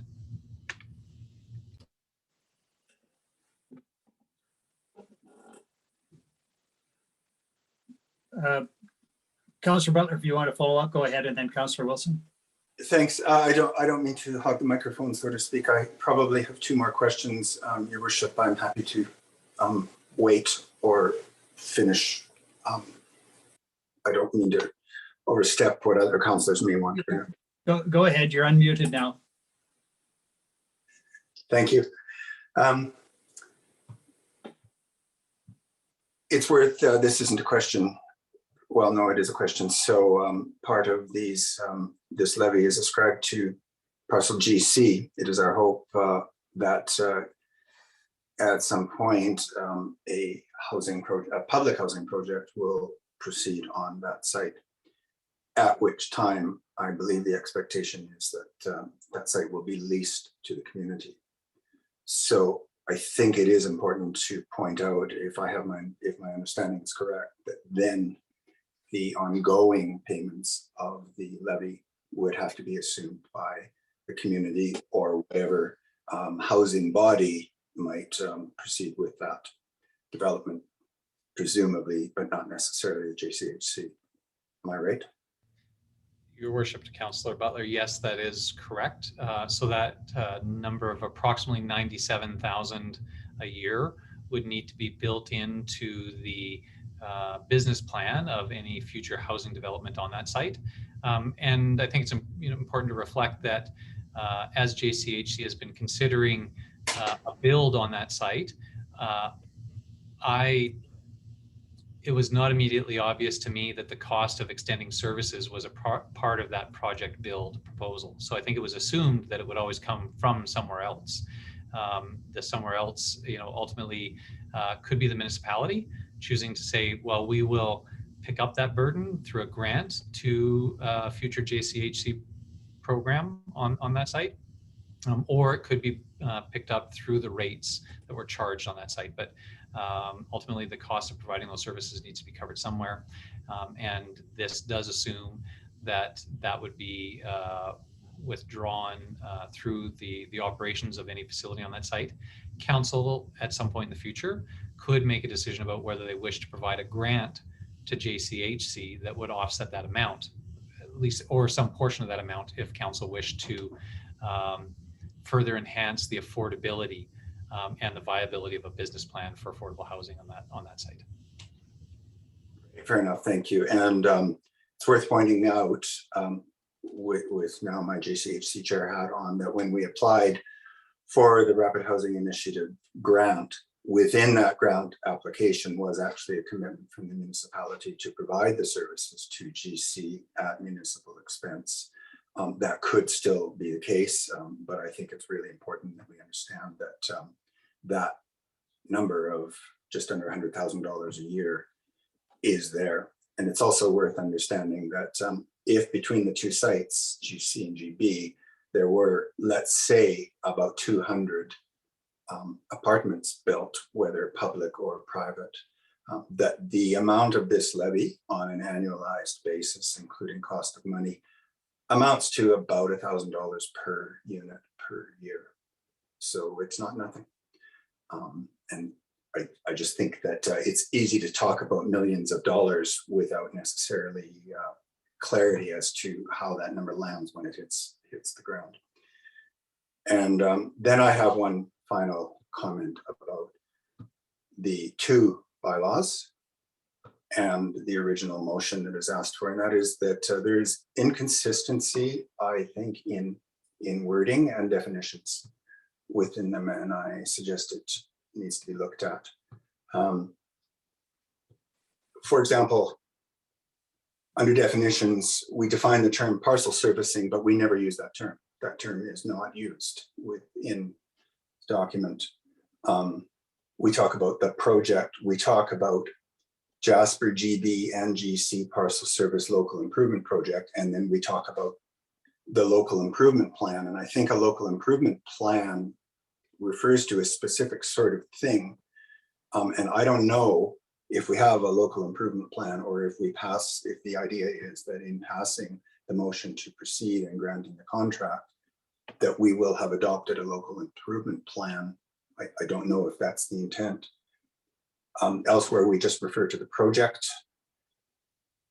And then we refer to services to Jasper, services to parcel GB and GC local improvement project. So I suggest that maybe going through and making sure our wording is consistent between the two bylaws, and whatever motion we're going to make to proceed, if indeed that motion is meant to be adoption of a local improvement plan, that we make sure we have our ducks in a row, because this is the kind of bylaw that some may find reason to query and question down the road. So those are just comments as to the wording within the bylaws, but I am in favor of proceeding with them. Thank you. Go ahead, Mr. Given. Your worship, but just to speak to those specifics, that Councillor Butler brought up, those are exactly the kinds of things that we can revise before bringing the bylaw back for second reading. Appreciate that keen eye, and those are not an impediment to administration making those revisions before this comes to council for final consideration. Thank you for that. Councillor Wilson, I'll return to you. Okay, thanks.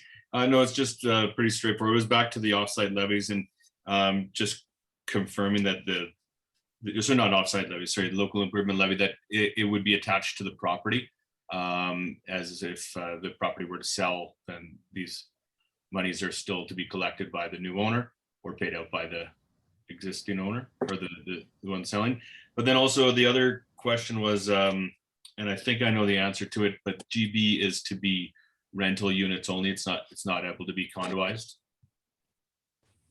So, Your Worship, to Councillor Wilson, the first part of your question, you're 100% correct. The local improvement levy stays with a specific parcel, and so if ownership of that parcel changes over time, the local improvement levy stays in place, and the new owners are required to pay that. So that does not change. In terms of the approach to the development on GB, my understanding from attendance at the PDAC meeting was that their current proposal is for it to be rental units, so single ownership and then rented. And I'm not aware of anything the municipality would have in place to require that to stay the same. So I don't think I can suggest that it would never change. I'm not aware of any municipal process that we have in place to require that to stay the same. I'm not aware of anything from Parks, but I do know that the initial proposal is for single owner and single ownership, and then for those to be market rental units. Thank you for that. I wanted to add some comments. Firstly, an apology. I misled myself. I may have misled others and no doubt added some confusion when I spoke earlier about advertising and the possibility of petitions. But Councillor Butler raised a good point that local improvement levies are unusual here. And I was proceeding on the basis that a borrowing bylaw needs to be advertised. But when I look more carefully, a borrowing bylaw for a local improvement doesn't need to be advertised if the contribution of the municipality is less than 50%. And so those numbers that you gave us and the spreadsheets indicate that we are just below that threshold. So you have some latitude to negotiate as long as you stay below that and therefore in compliance with section, I think, 263 and 405. So it's an important distinction, and it's in part because this is a borrowing bylaw, unlike other borrowing bylaws that we've had in the past. However, it does occur to me that it is a borrowing bylaw, and even though it may not need to be advertised, my understanding of the legislation is that a borrowing bylaw must include the maximum rate of interest. And I'm not sure that I see that in proposed bylaw number 239. So it might be intended to be there, but I think the legislation specifically requires that it be there. And so I just invite you, if we do give this first reading, to assess whether there needs to be something in the preamble that indicates the maximum rate of interest. It's Go there ahead. there in number 5.1, which. Oh, did I miss it? Yeah.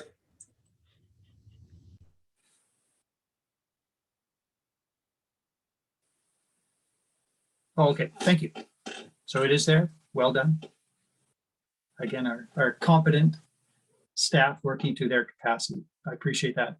The other matter that I was going to bring up is that although there is an indication about where we stand, and it's not a requirement of the bylaw, but it's an important consideration for every councillor who votes on a borrowing bylaw, that we will, with that borrowing, remain within our debt limit.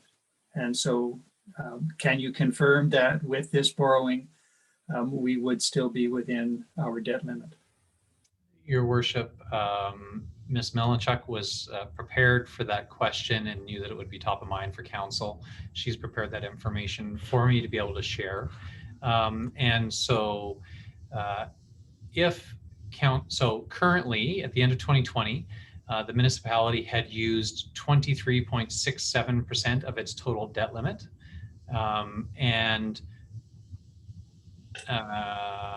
21.57% of its debt service limit. So council should remember that there's a total amount as well as a total amount that you're paying per year, and there are limits on both of those numbers from the province.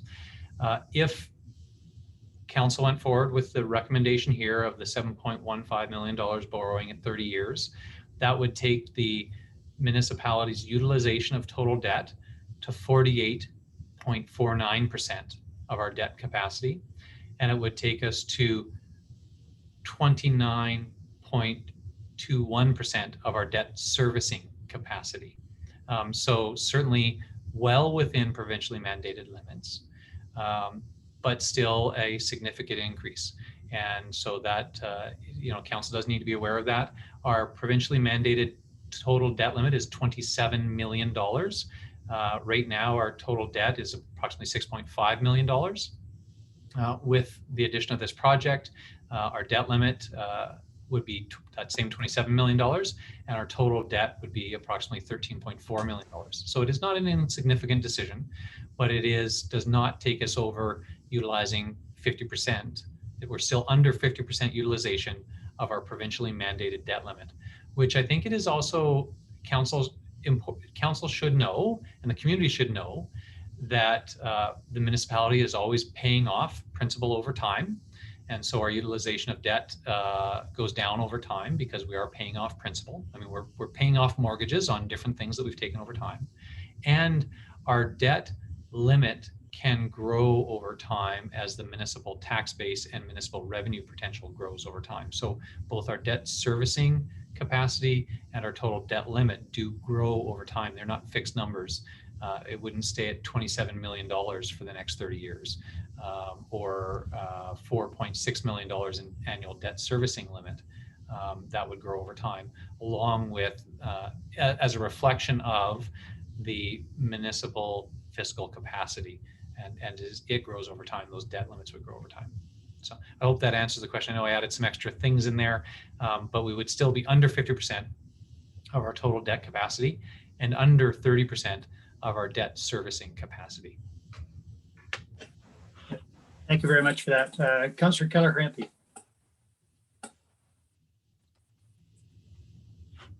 So I just need clarification just before. This is a huge decision to make on behalf of the community. So currently the developer of GB hasn't totally confirmed that construction is going ahead. Am I correct? At this time, Your Worship, to Councillor Keller-Hrampe, at this time there is a development proposal in front of Parks and the PDAC committee, and the PDAC committee has not issued their decision on that. And subsequent to any decision from PDAC, I'm sure that the developer will still have some significant work to do. That's correct. So if we make a motion today that we take on this debt of over $7 million, then wouldn't we still have to advertise then that we are taking on a debt for $7 million? Because if we're not going to split out that development cost to the developer, if that person doesn't go ahead and we make this decision today, the municipality is actually borrowing $7 million to go ahead with GB and GC. Am I correct? So we need to make a differentiation between the borrowing and the local improvement levy. You're 100% correct with the borrowing. If we make the decision today, if council passes the borrowing bylaw, third reading sometime down the road, yes, the municipality is required to make those payments. Also, if the municipality passes the local improvement levy, those parcels would be required to pay those amounts. So it would generate half of the revenue that we were expecting or needing. And Parks Canada has a process which they call payment in lieu of taxes, or PILT, that does allow for parks to pay for local improvement levies. We have developed this bylaw for local improvement in accordance with those requirements, and we believe, and all indications from parks are, that if the bylaw is developed in accordance with the requirements and in accordance with appropriate municipal legislation in the province, that they will pay those amounts. So every indication is that whether or not development goes ahead on GB, the benefiting parcels will pay their portion of the local improvement levy, whether that payment comes from a private owner or whether it comes from parks. The net effect is the same. Thank you, Mr. Given.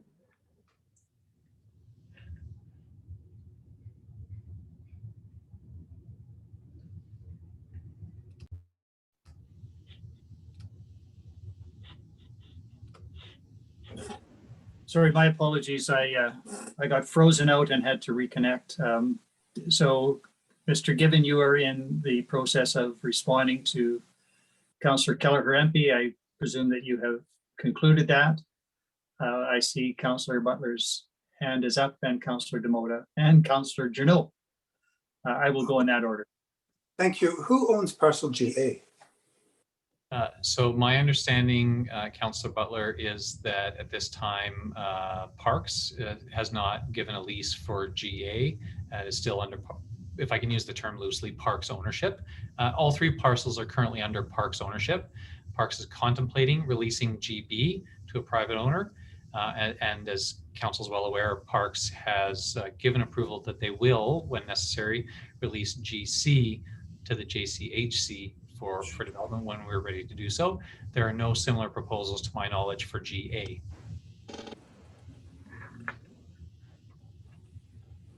Thank you for that. Councillor Demota? Yeah, as far as my memory goes, I believe GA is considered as restricted infill reserve. I think that's a classification for it. So anyway, one of the alternatives to the recommendations today for the offsite services is to defer installation of utilities till the spring of and summer of 2022. And I think with all things considering, with with our pilot project downtown right now, or I shouldn't say pilot project, but with our use of street seating, and our pilot project with parking, adding a lot more into the mix, if it's even feasible to start construction this year, and holding up things through the winter time. I'm more apt to be looking at further discussion on this, bringing it back to a committee of the whole, getting more information, and then making decisions go forward. So I'm more for the going to the alternate to the recommendations. Thank you. Thank you, Councillor Demota. Councillor Journeau? Thank you, Mr. Mayor. I appreciate the verbal report on the debt load limits that Mr. Given has given us, but I think it should be on public record. So either in a written format in the minutes or in future agenda when we do the second and third reading of these bylaws. Thank you.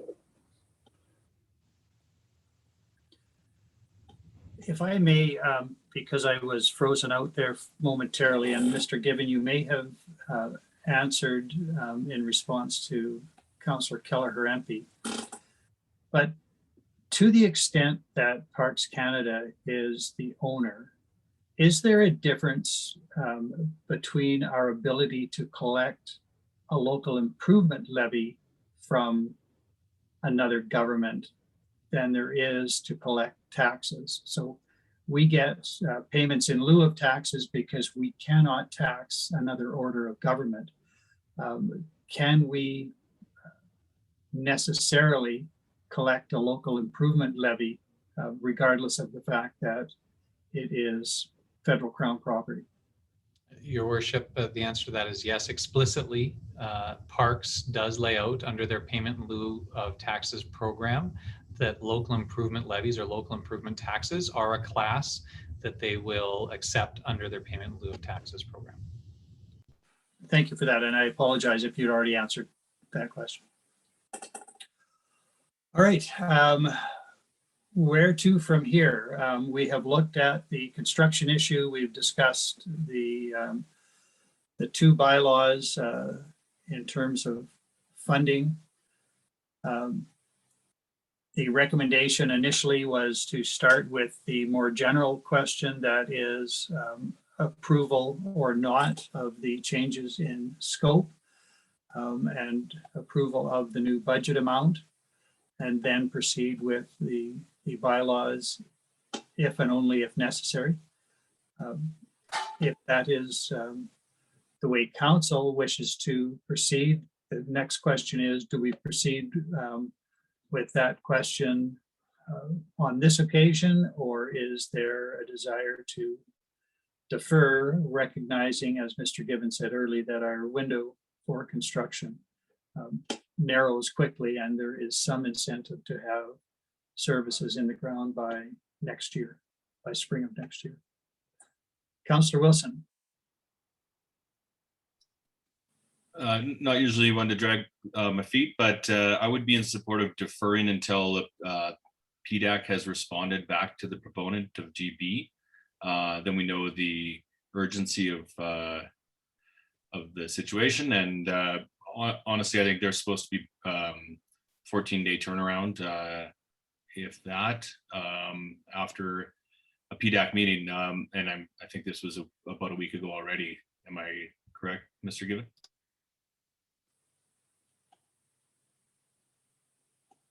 Thank you for that. And I see a nod of the head. The 24th rings a bell, but I could be wrong on the last PDAC meeting. Right, anything further from anyone? Councillor McGrath. Thank you very much, Mayor Ireland. I align very much with Councillor Wilson's statement and his request to defer until we know more with the private developer. Moving forward, I feel like we're in a little bit of a vulnerable situation without receiving the Rapid Housing Initiative grant ourselves as JCHC, and the potential of the private development being either objected upon by the federal government and not moving forward, that I would prefer to have a little bit more certainty before making a decision on a $7 million item. Thank you. Councillor Butler. I don't support delaying. The realm of the specifics around the housing proposal for GB currently in play is outside of our jurisdiction. That is a reality we deal with. We know that a developer intends to build housing there. We know Parks Canada intends to facilitate building housing there. That has been completely clear. The municipality has, over the past number of years, specifically requested that Parks Canada release that land, take measures to do so, and they have done that. This is a big number and it's a difficult decision, but unless councillors are missing pieces of information needed to make a decision, and I haven't heard any, I understand if councillors have questions that cannot or have not been here answered today, that there may be, it may be advisable to wait, but I think we have received fulsome answers to all of our questions, and it's time to make a decision. It was, as has been pointed out, a huge sticker shock.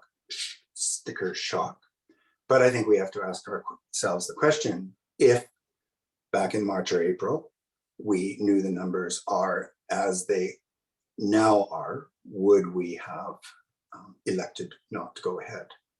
And I think we each should ask ourselves that question. This kind of work is just really, really expensive, but it's needed by the community. If we don't move ahead, then, you know, we're being hypocritical to say that we will do everything we can to move forward to facilitate new housing development in Jasper, and then we balk. I don't think we will be better positioned 2 weeks from now to make a decision. Mr. Given has pointed out that we're unlikely to see significant savings by putting this off until next year. Costs could rise. To me, the only thing worth considering is if we're not going to do it this year, then, and would put it off till next year, well, then we can put the decision on. But unless councillors honestly think we should put this off altogether, I think we move forward. If councillors don't feel they have adequate information to make a decision, well, ask the question. Otherwise, I'm prepared to move forward. Thank you, Councillor Butler. Councillor, I see Councillor Demota, but Mr. Given, did you wish to respond to something there? Yes, Your Worship. I just feel compelled because it is not in the written report. It is something that administration is aware of, and I think council needs to be aware of it as well.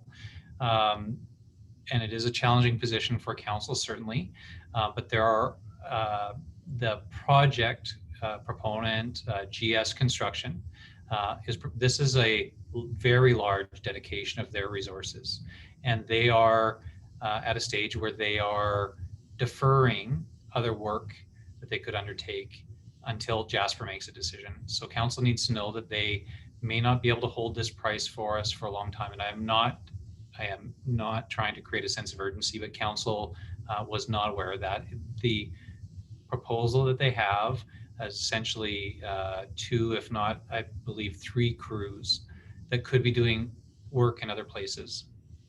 And so they are holding off on bidding and taking other jobs for that same time period because they know that they would need to dedicate all their resources to Jasper. So it will be very challenging for the contractor to remain committed to the project over even the space of a few weeks because Alberta's construction season is just so short. Additionally, and I'm not sure I've said squirrels in relation to a $7 million project ever before, but there is, as I understand it, a specific window of opportunity to relocate squirrels from the site, and we are required to follow those windows of opportunity. And my understanding is that one is opening soon, and it closes during a certain period. And I don't mean to make light of a significant decision the council is facing, but that is a fact that administration is aware of, that there are these other outside constraints that mean that are extra limitations to our decision-making window. I'll leave it at that. Thank you, Councillor Demota, and then Councillor McGrath. I fully understand where Councillor Butler is coming from, and he may be a little bit more secure in the process.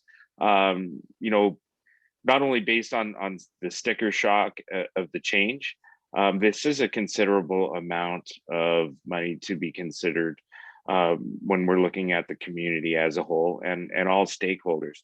And the mayor did bring up a pretty good analysis of the overall contribution, including GA and the future tenants of that spot if there was any building on there. So I think that all things considered, it's not that I do feel rushed. We have been given all the information, and there are some changes.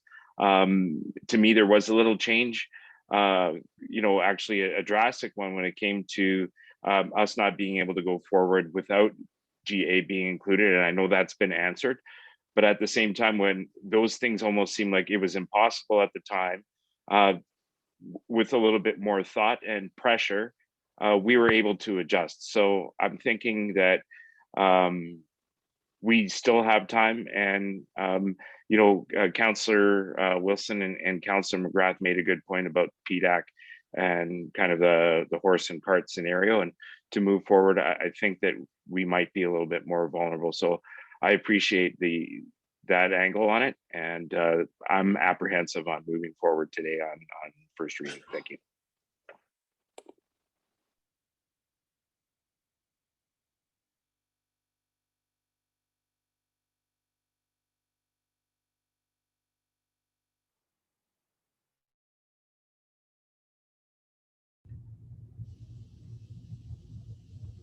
Council, I see Mayor Ireland's name still in the panelist. There he is, name in the panelist list. Yes, back again.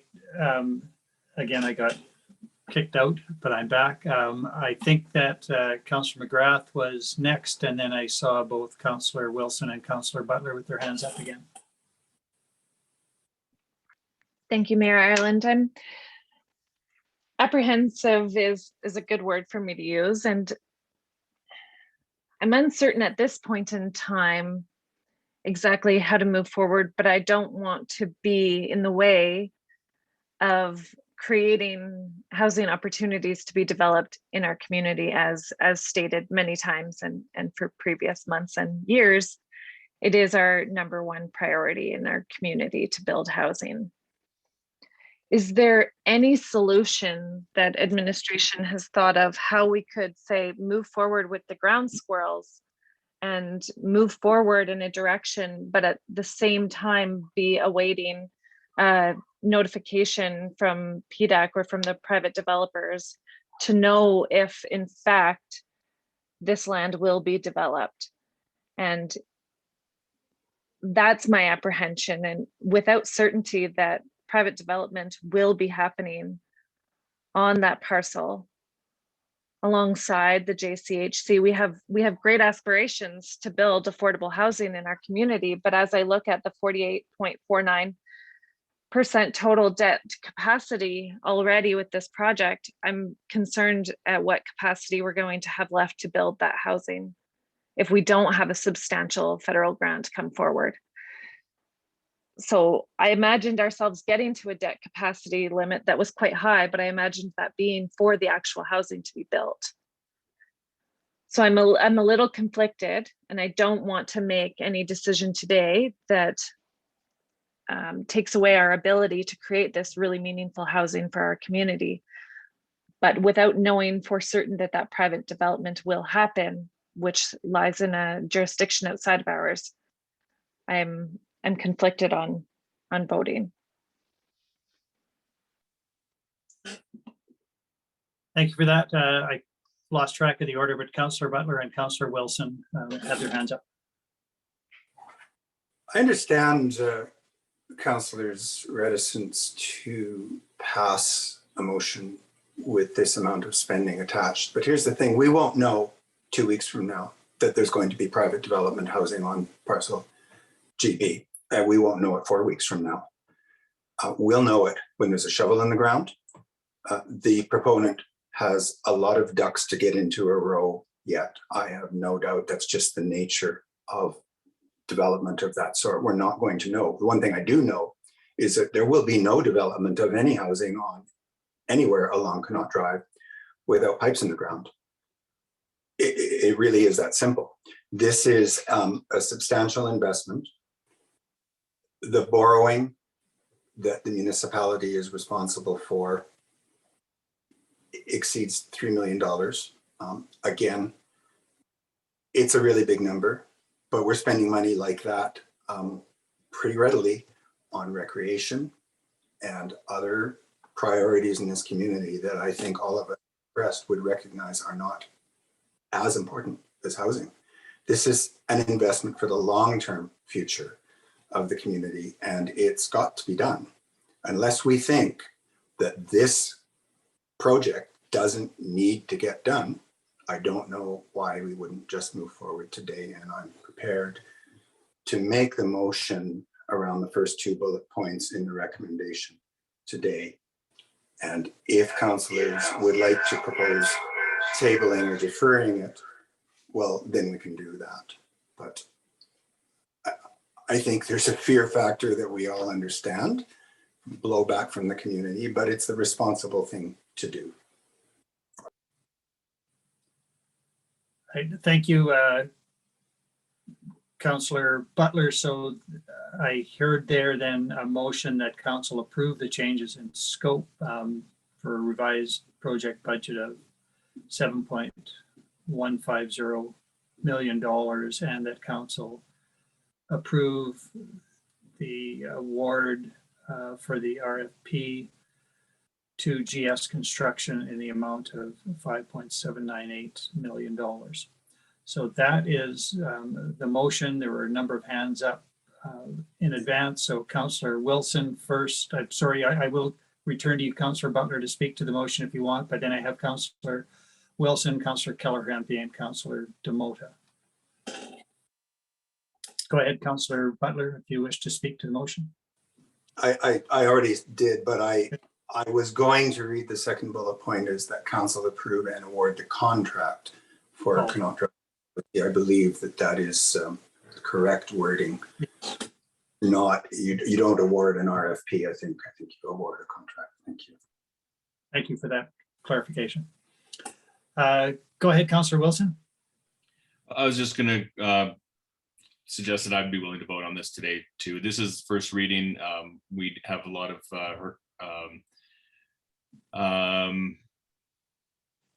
well, we have some time ahead of us before second reading, and I think by that time, and as Councillor Butler suggested, it shouldn't pend what we're going to hear from PDAC, but we will most likely hear from PDAC prior to second reading, and I think we should get this first step out of our way, and I'd be willing to vote on this one today too.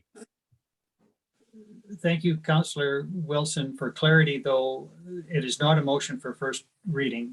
This is a motion to approve changes in scope and to award a contract. The motion for first reading of either bylaw awaits a decision on this. So I don't want any councillor to be misled as to what it is that is in the motion before us. Okay, thank you. Councillor Keller-Hempy. I support this. I've been on council for 8 years, and every year we talk that we need more and more housing. The current developer may not choose to develop, but another one will down the road. But if we don't have the pipes in the ground and we're ready to go, the next council and councils after us will be sitting here making this decision. I think if we're going to do it, we're going to have to bite the bullet and go for it. You know, there's not a lot of land to develop in Jasper. And if we're ready for development, we might be lucky ourselves to get a grant and go ahead with some affordable housing. And if a developer knows that he has access to the infrastructure in the ground, I think it'll be easier to have somebody come and develop that land. So I am in favor of moving forward today. Thank you, Councillor Keller-Hempy. Councillor Demota. Well, you know, in my kind of advocacy for public involvement and communicating to the public at large in general, you know, I think that communication improvement is something that I've always been trying to support. And I think regardless of second reading, first reading, and the process and time that it takes to get from 1 to 2 to 3, and having the community time to absorb that, I think with this substantial amount of changes, I think it's due diligence on our part to let the community absorb this change. It's an overnight change. We're doubling the amount. There's other concepts that have changed in the process and the scope. So I think that I am not supporting voting for this today. And, you know, valid arguments on why we should, and I totally understand that. But I think as far as having the community time to absorb this and maybe to react, there's also, you know, there might be a misconception of not understanding on what the process too is and how it gets communicated to the public on what first reading actually means. So even though we're not doing that today, if we're awarding a contract with double the amount, I'm not comfortable doing that today. You know, unless there's some more input from and giving the community an opportunity to contribute, whether they're in support of this or not, or just any type of communication that we can give them to come back and not make a decision what they might consider on the fly. I know we've had this information in front of us for a long time, but there are substantial changes. And I think it's our diligence, our due diligence, to let them absorb that and maybe provide feedback if they so choose. Thank you. Thank you for that. Other debates? Councillor Connaught. Thank you, Mr. Mayor. As I mentioned before, I will not be supporting this. The cost being twice as much as originally planned annoys me, and I can't support that on behalf of the taxpayers. As I mentioned before, I think that we should start over. We have not explored all the possibilities because we didn't issue a request for proposal in whatever wording that you need. And you know, I've not been advised that the feasibility of having the water and sewer supplied from the backside is possible. We've not explored it. And I think that we should be redoing, starting again with request for proposal. And who knows, we may get something that would include that or have that and would not necessitate the inconvenience of cutting the Connaught Drive, for example, amongst other things. So I'm not going to be supporting this. I'll be voting against this. Thank you, Councillor Connaught. I see no other hands. Councillor DeMota, I can allow you to speak again. Go ahead. Yeah, well, no, it's procedurally, we're reaching the 4-hour mark. Yes. So I motion that we move past 4 hours for our meeting today. I was considering that, and I'm not sure I can have two motions on the table at the Okay, same well, time. we'll get that other one Right. done. But with we'll and come then- right. We will come back to that. Yes, thank you for that. I am inclined to speak in favor and vote in favor of the motion. I am persuaded principally by the response from Mr. Given that regardless of what happens at PDAC, we have an owner of 3 parcels that is prepared to contribute to the levy. That is significant, and that won't change. Whatever happens with respect to GB, even if that particular proponent backs out entirely, if we proceed with this necessary utility development, we have an owner now who is committed to pay a share of the costs under the local improvement levy. And that is significant, as Councillor Butler has stated very well. This is necessary for housing development in this community, which has been an important part of every councillor's campaign for as long as I can remember. Now we have an opportunity to move forward. And I don't see an advantage to delaying unless somebody can say that costs will come down. And I haven't heard that argument that they will. My only hesitation is that I was persuaded in March that we should service all 3 parcels. I have not, despite the increase in cost for 2 parcels, been necessarily dissuaded from the benefit of servicing at one time all of those lots.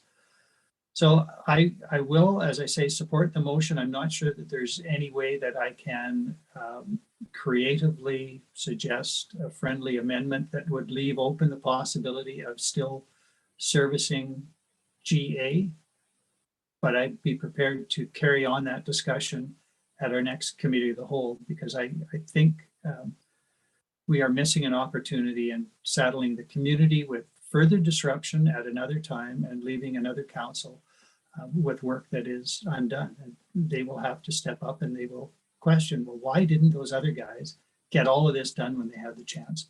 I appreciate it's more money, but it is work that is better done in a package, I think.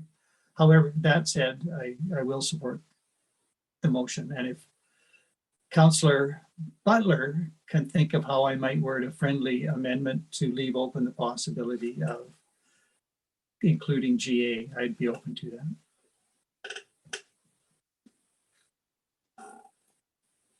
If there is nothing else,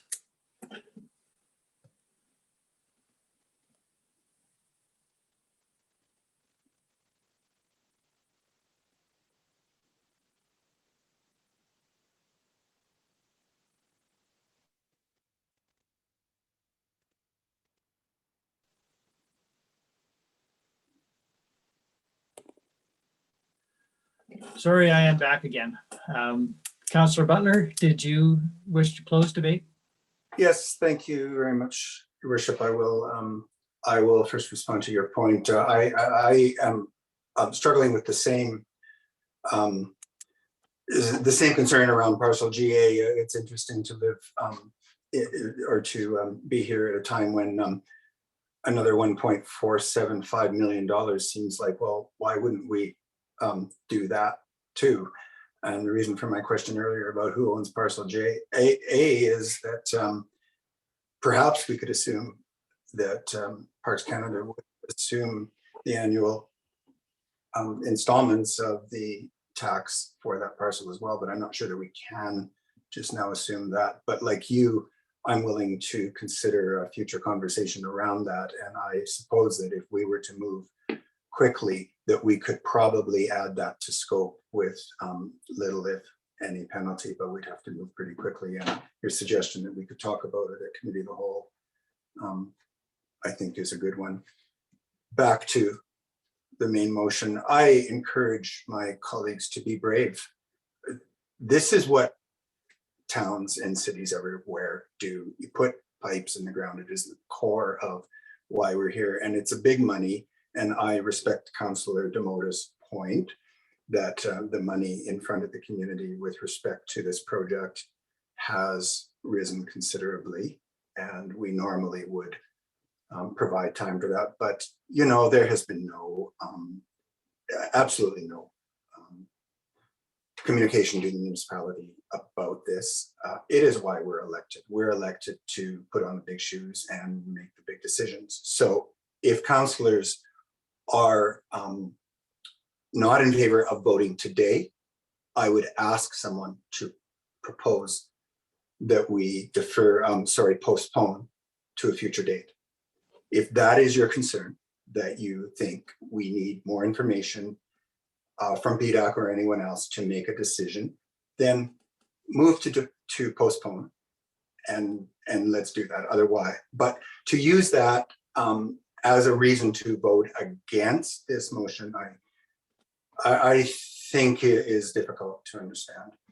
I encourage us to not be moved by the sense that there must be a better way. We hear that all the time, there must be a better way, but I trust administration.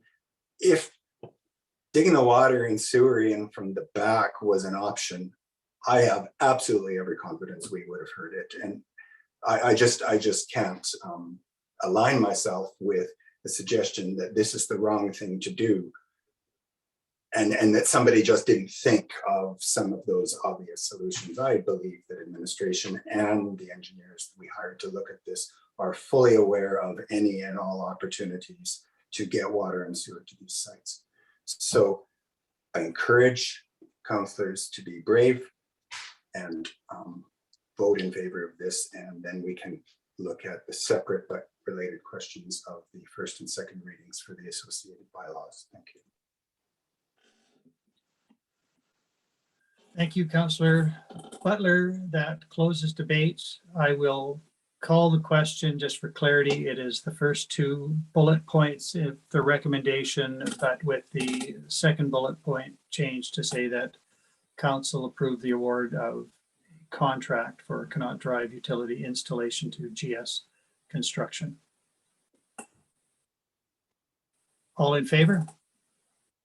Oh, I'm sorry, Councillor Butler, did you have your hand up in advance? Well, only, Your Worship, that I did in what I acknowledge was closing arguments, suggest that if councillors really would prefer we deal with this at a time 2 weeks hence or something, that an opportunity might, a way to do that might be to propose a motion to postpone, and according to rules of order, that would take precedence over this. And it's not my meeting to run, but I wonder if that was if such a motion was about to be proffered. So I leave that to your discretion in terms of order. Thank you. I appreciate that you did invite councillors. I didn't see a hand up. I think that will be implicit in the vote on the question. If it is defeated, it is because of that, and somebody can make a motion. But it is open. Councillor Butler is right that a motion to postpone would take precedence, and we could entertain that now, but I did not see a hand rise to do that. Councillor Demota? Well, for me, just a point of clarification, and you know, I contemplated that, and that's why I was just trying to build consensus to putting this off. And it's obvious that it looks to me like the majority of council doesn't want to go there. And if somebody's having second thoughts because they've put that motion forward and trying to invite this, I'm a little perturbed about how it was addressed, and it might not be intentional, but you know, we can discuss that later. I don't want to impede this any further. I think it's before us, and whether my position on wanting to vote for this is valid or considered valid in other people's eyes or not, or important.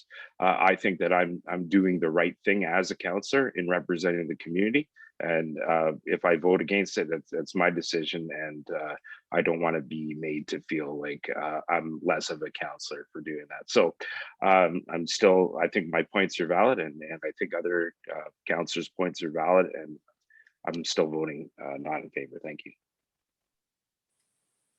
Well, thank you for that. But you have an opportunity, if you wish, to make a motion to defer or postpone the vote on the other motion. So as long as that's I clear. understand that. I appreciate it. Thank you. Yeah. All right, I will return then and call the question on the motion made by Councillor Butler.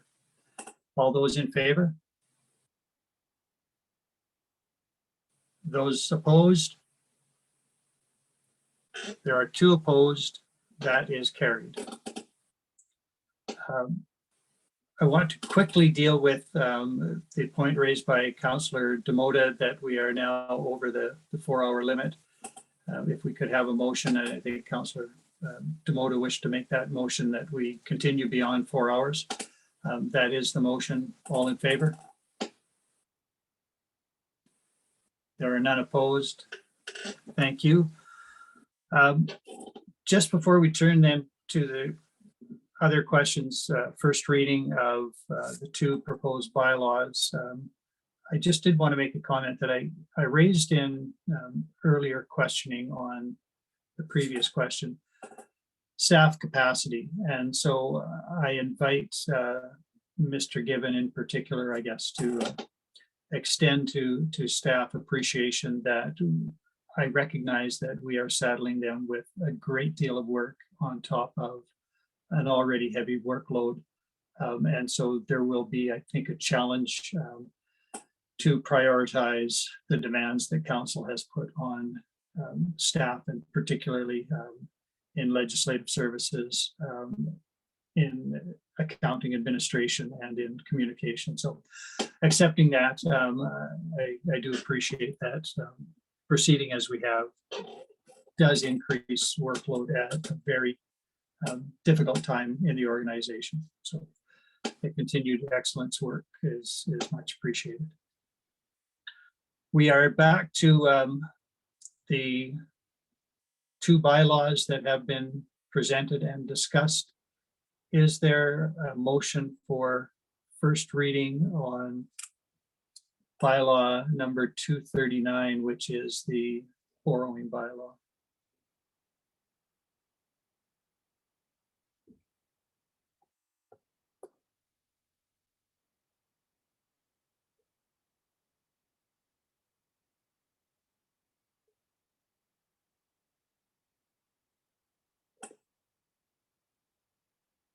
Councillor Wilson. Sorry, I zoned out there for a second. What was your question? I think I would be willing to make it, but Well, the remainder of the recommendation is that council give first reading to the borrowing bylaw being bylaw number 239 and first reading to bylaw number 240 being the local improvement levy. And then that will give administration an opportunity to work out details and come back with some adjustments as had been discussed earlier for second reading at a later time. But I need somebody to make those two motions. I would make Go ahead. those motions. All right, so I'll begin with first reading of bylaw number 239 being a bylaw of the municipality of Jasper in the province of Alberta to authorize the council of the municipality to incur indebtedness by the issuance of debenture in the amount of $7,150,000 for the purpose of servicing parcels GB and GC in the municipality of Jasper. Is there any debate on that motion? I will call the question. All in favor? Those opposed? There is one opposed. That is carried. And Councillor Wilson, you indicated you would make a similar motion with respect to bylaw number 240. That's correct. Yeah. Right, so there is a motion before us to read for the first time bylaw number 240 being a bylaw of the municipality of Jasper in the province of Alberta to impose a local improvement tax in respect of lands that directly benefit from the Connaught Utilities Local Improvement Project. Debate on that motion. I will call the question. All those in favor? Those opposed? There is one opposed. That is carried. So thank you, Mr. Given. Thank you, Council, for a lengthy but important debate. We can move now to agenda item 9, correspondence for information, consideration, or action. You will see in reverse order the letter that I was directed by Council to send to the Minister of Justice and Solicitor General regarding policing in Jasper, and the response that we received, those for the just for inclusion in the record. Agenda item 10, other new business. Is there any new business for Council?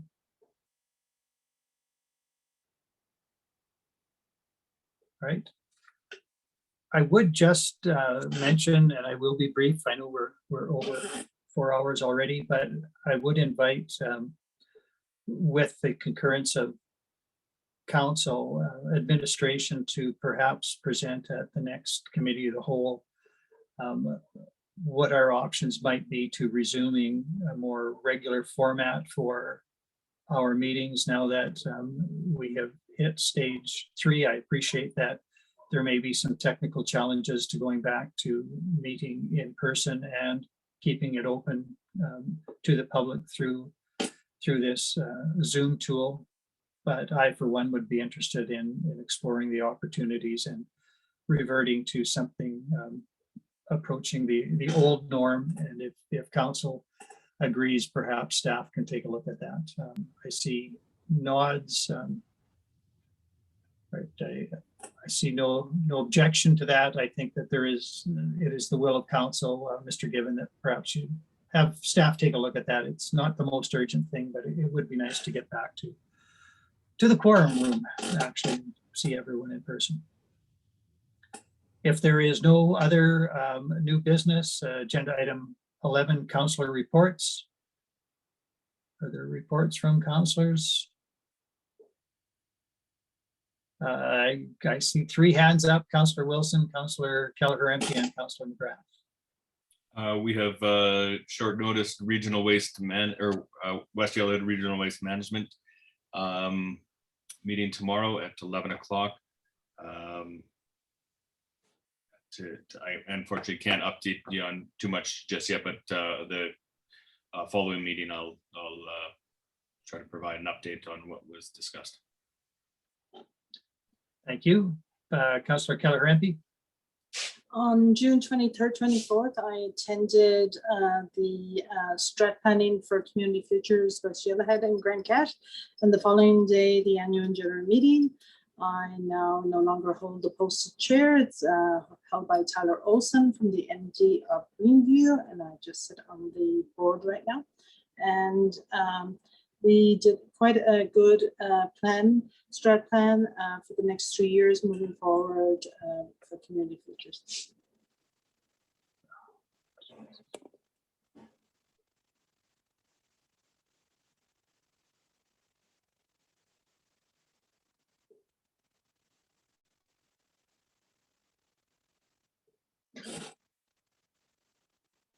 Thank you, Councillor Keller-Hempy. Councillor McGrath.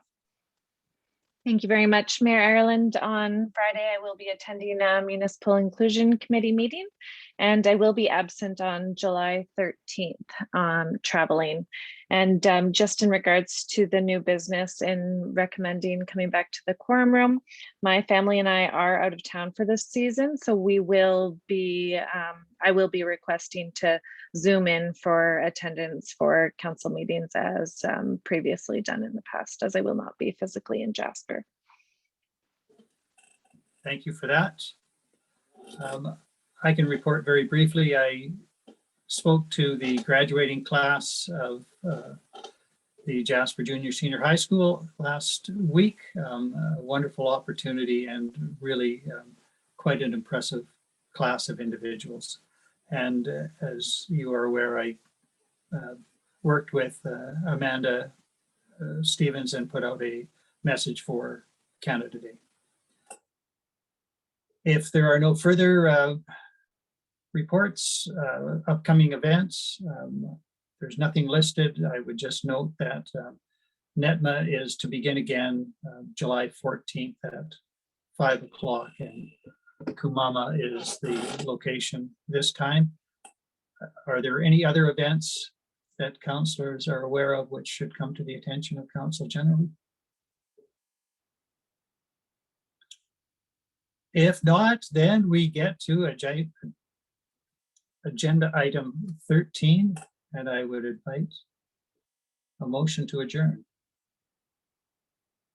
Someone, please. Councillor Wilson, you were quick on the draw. All those in favor?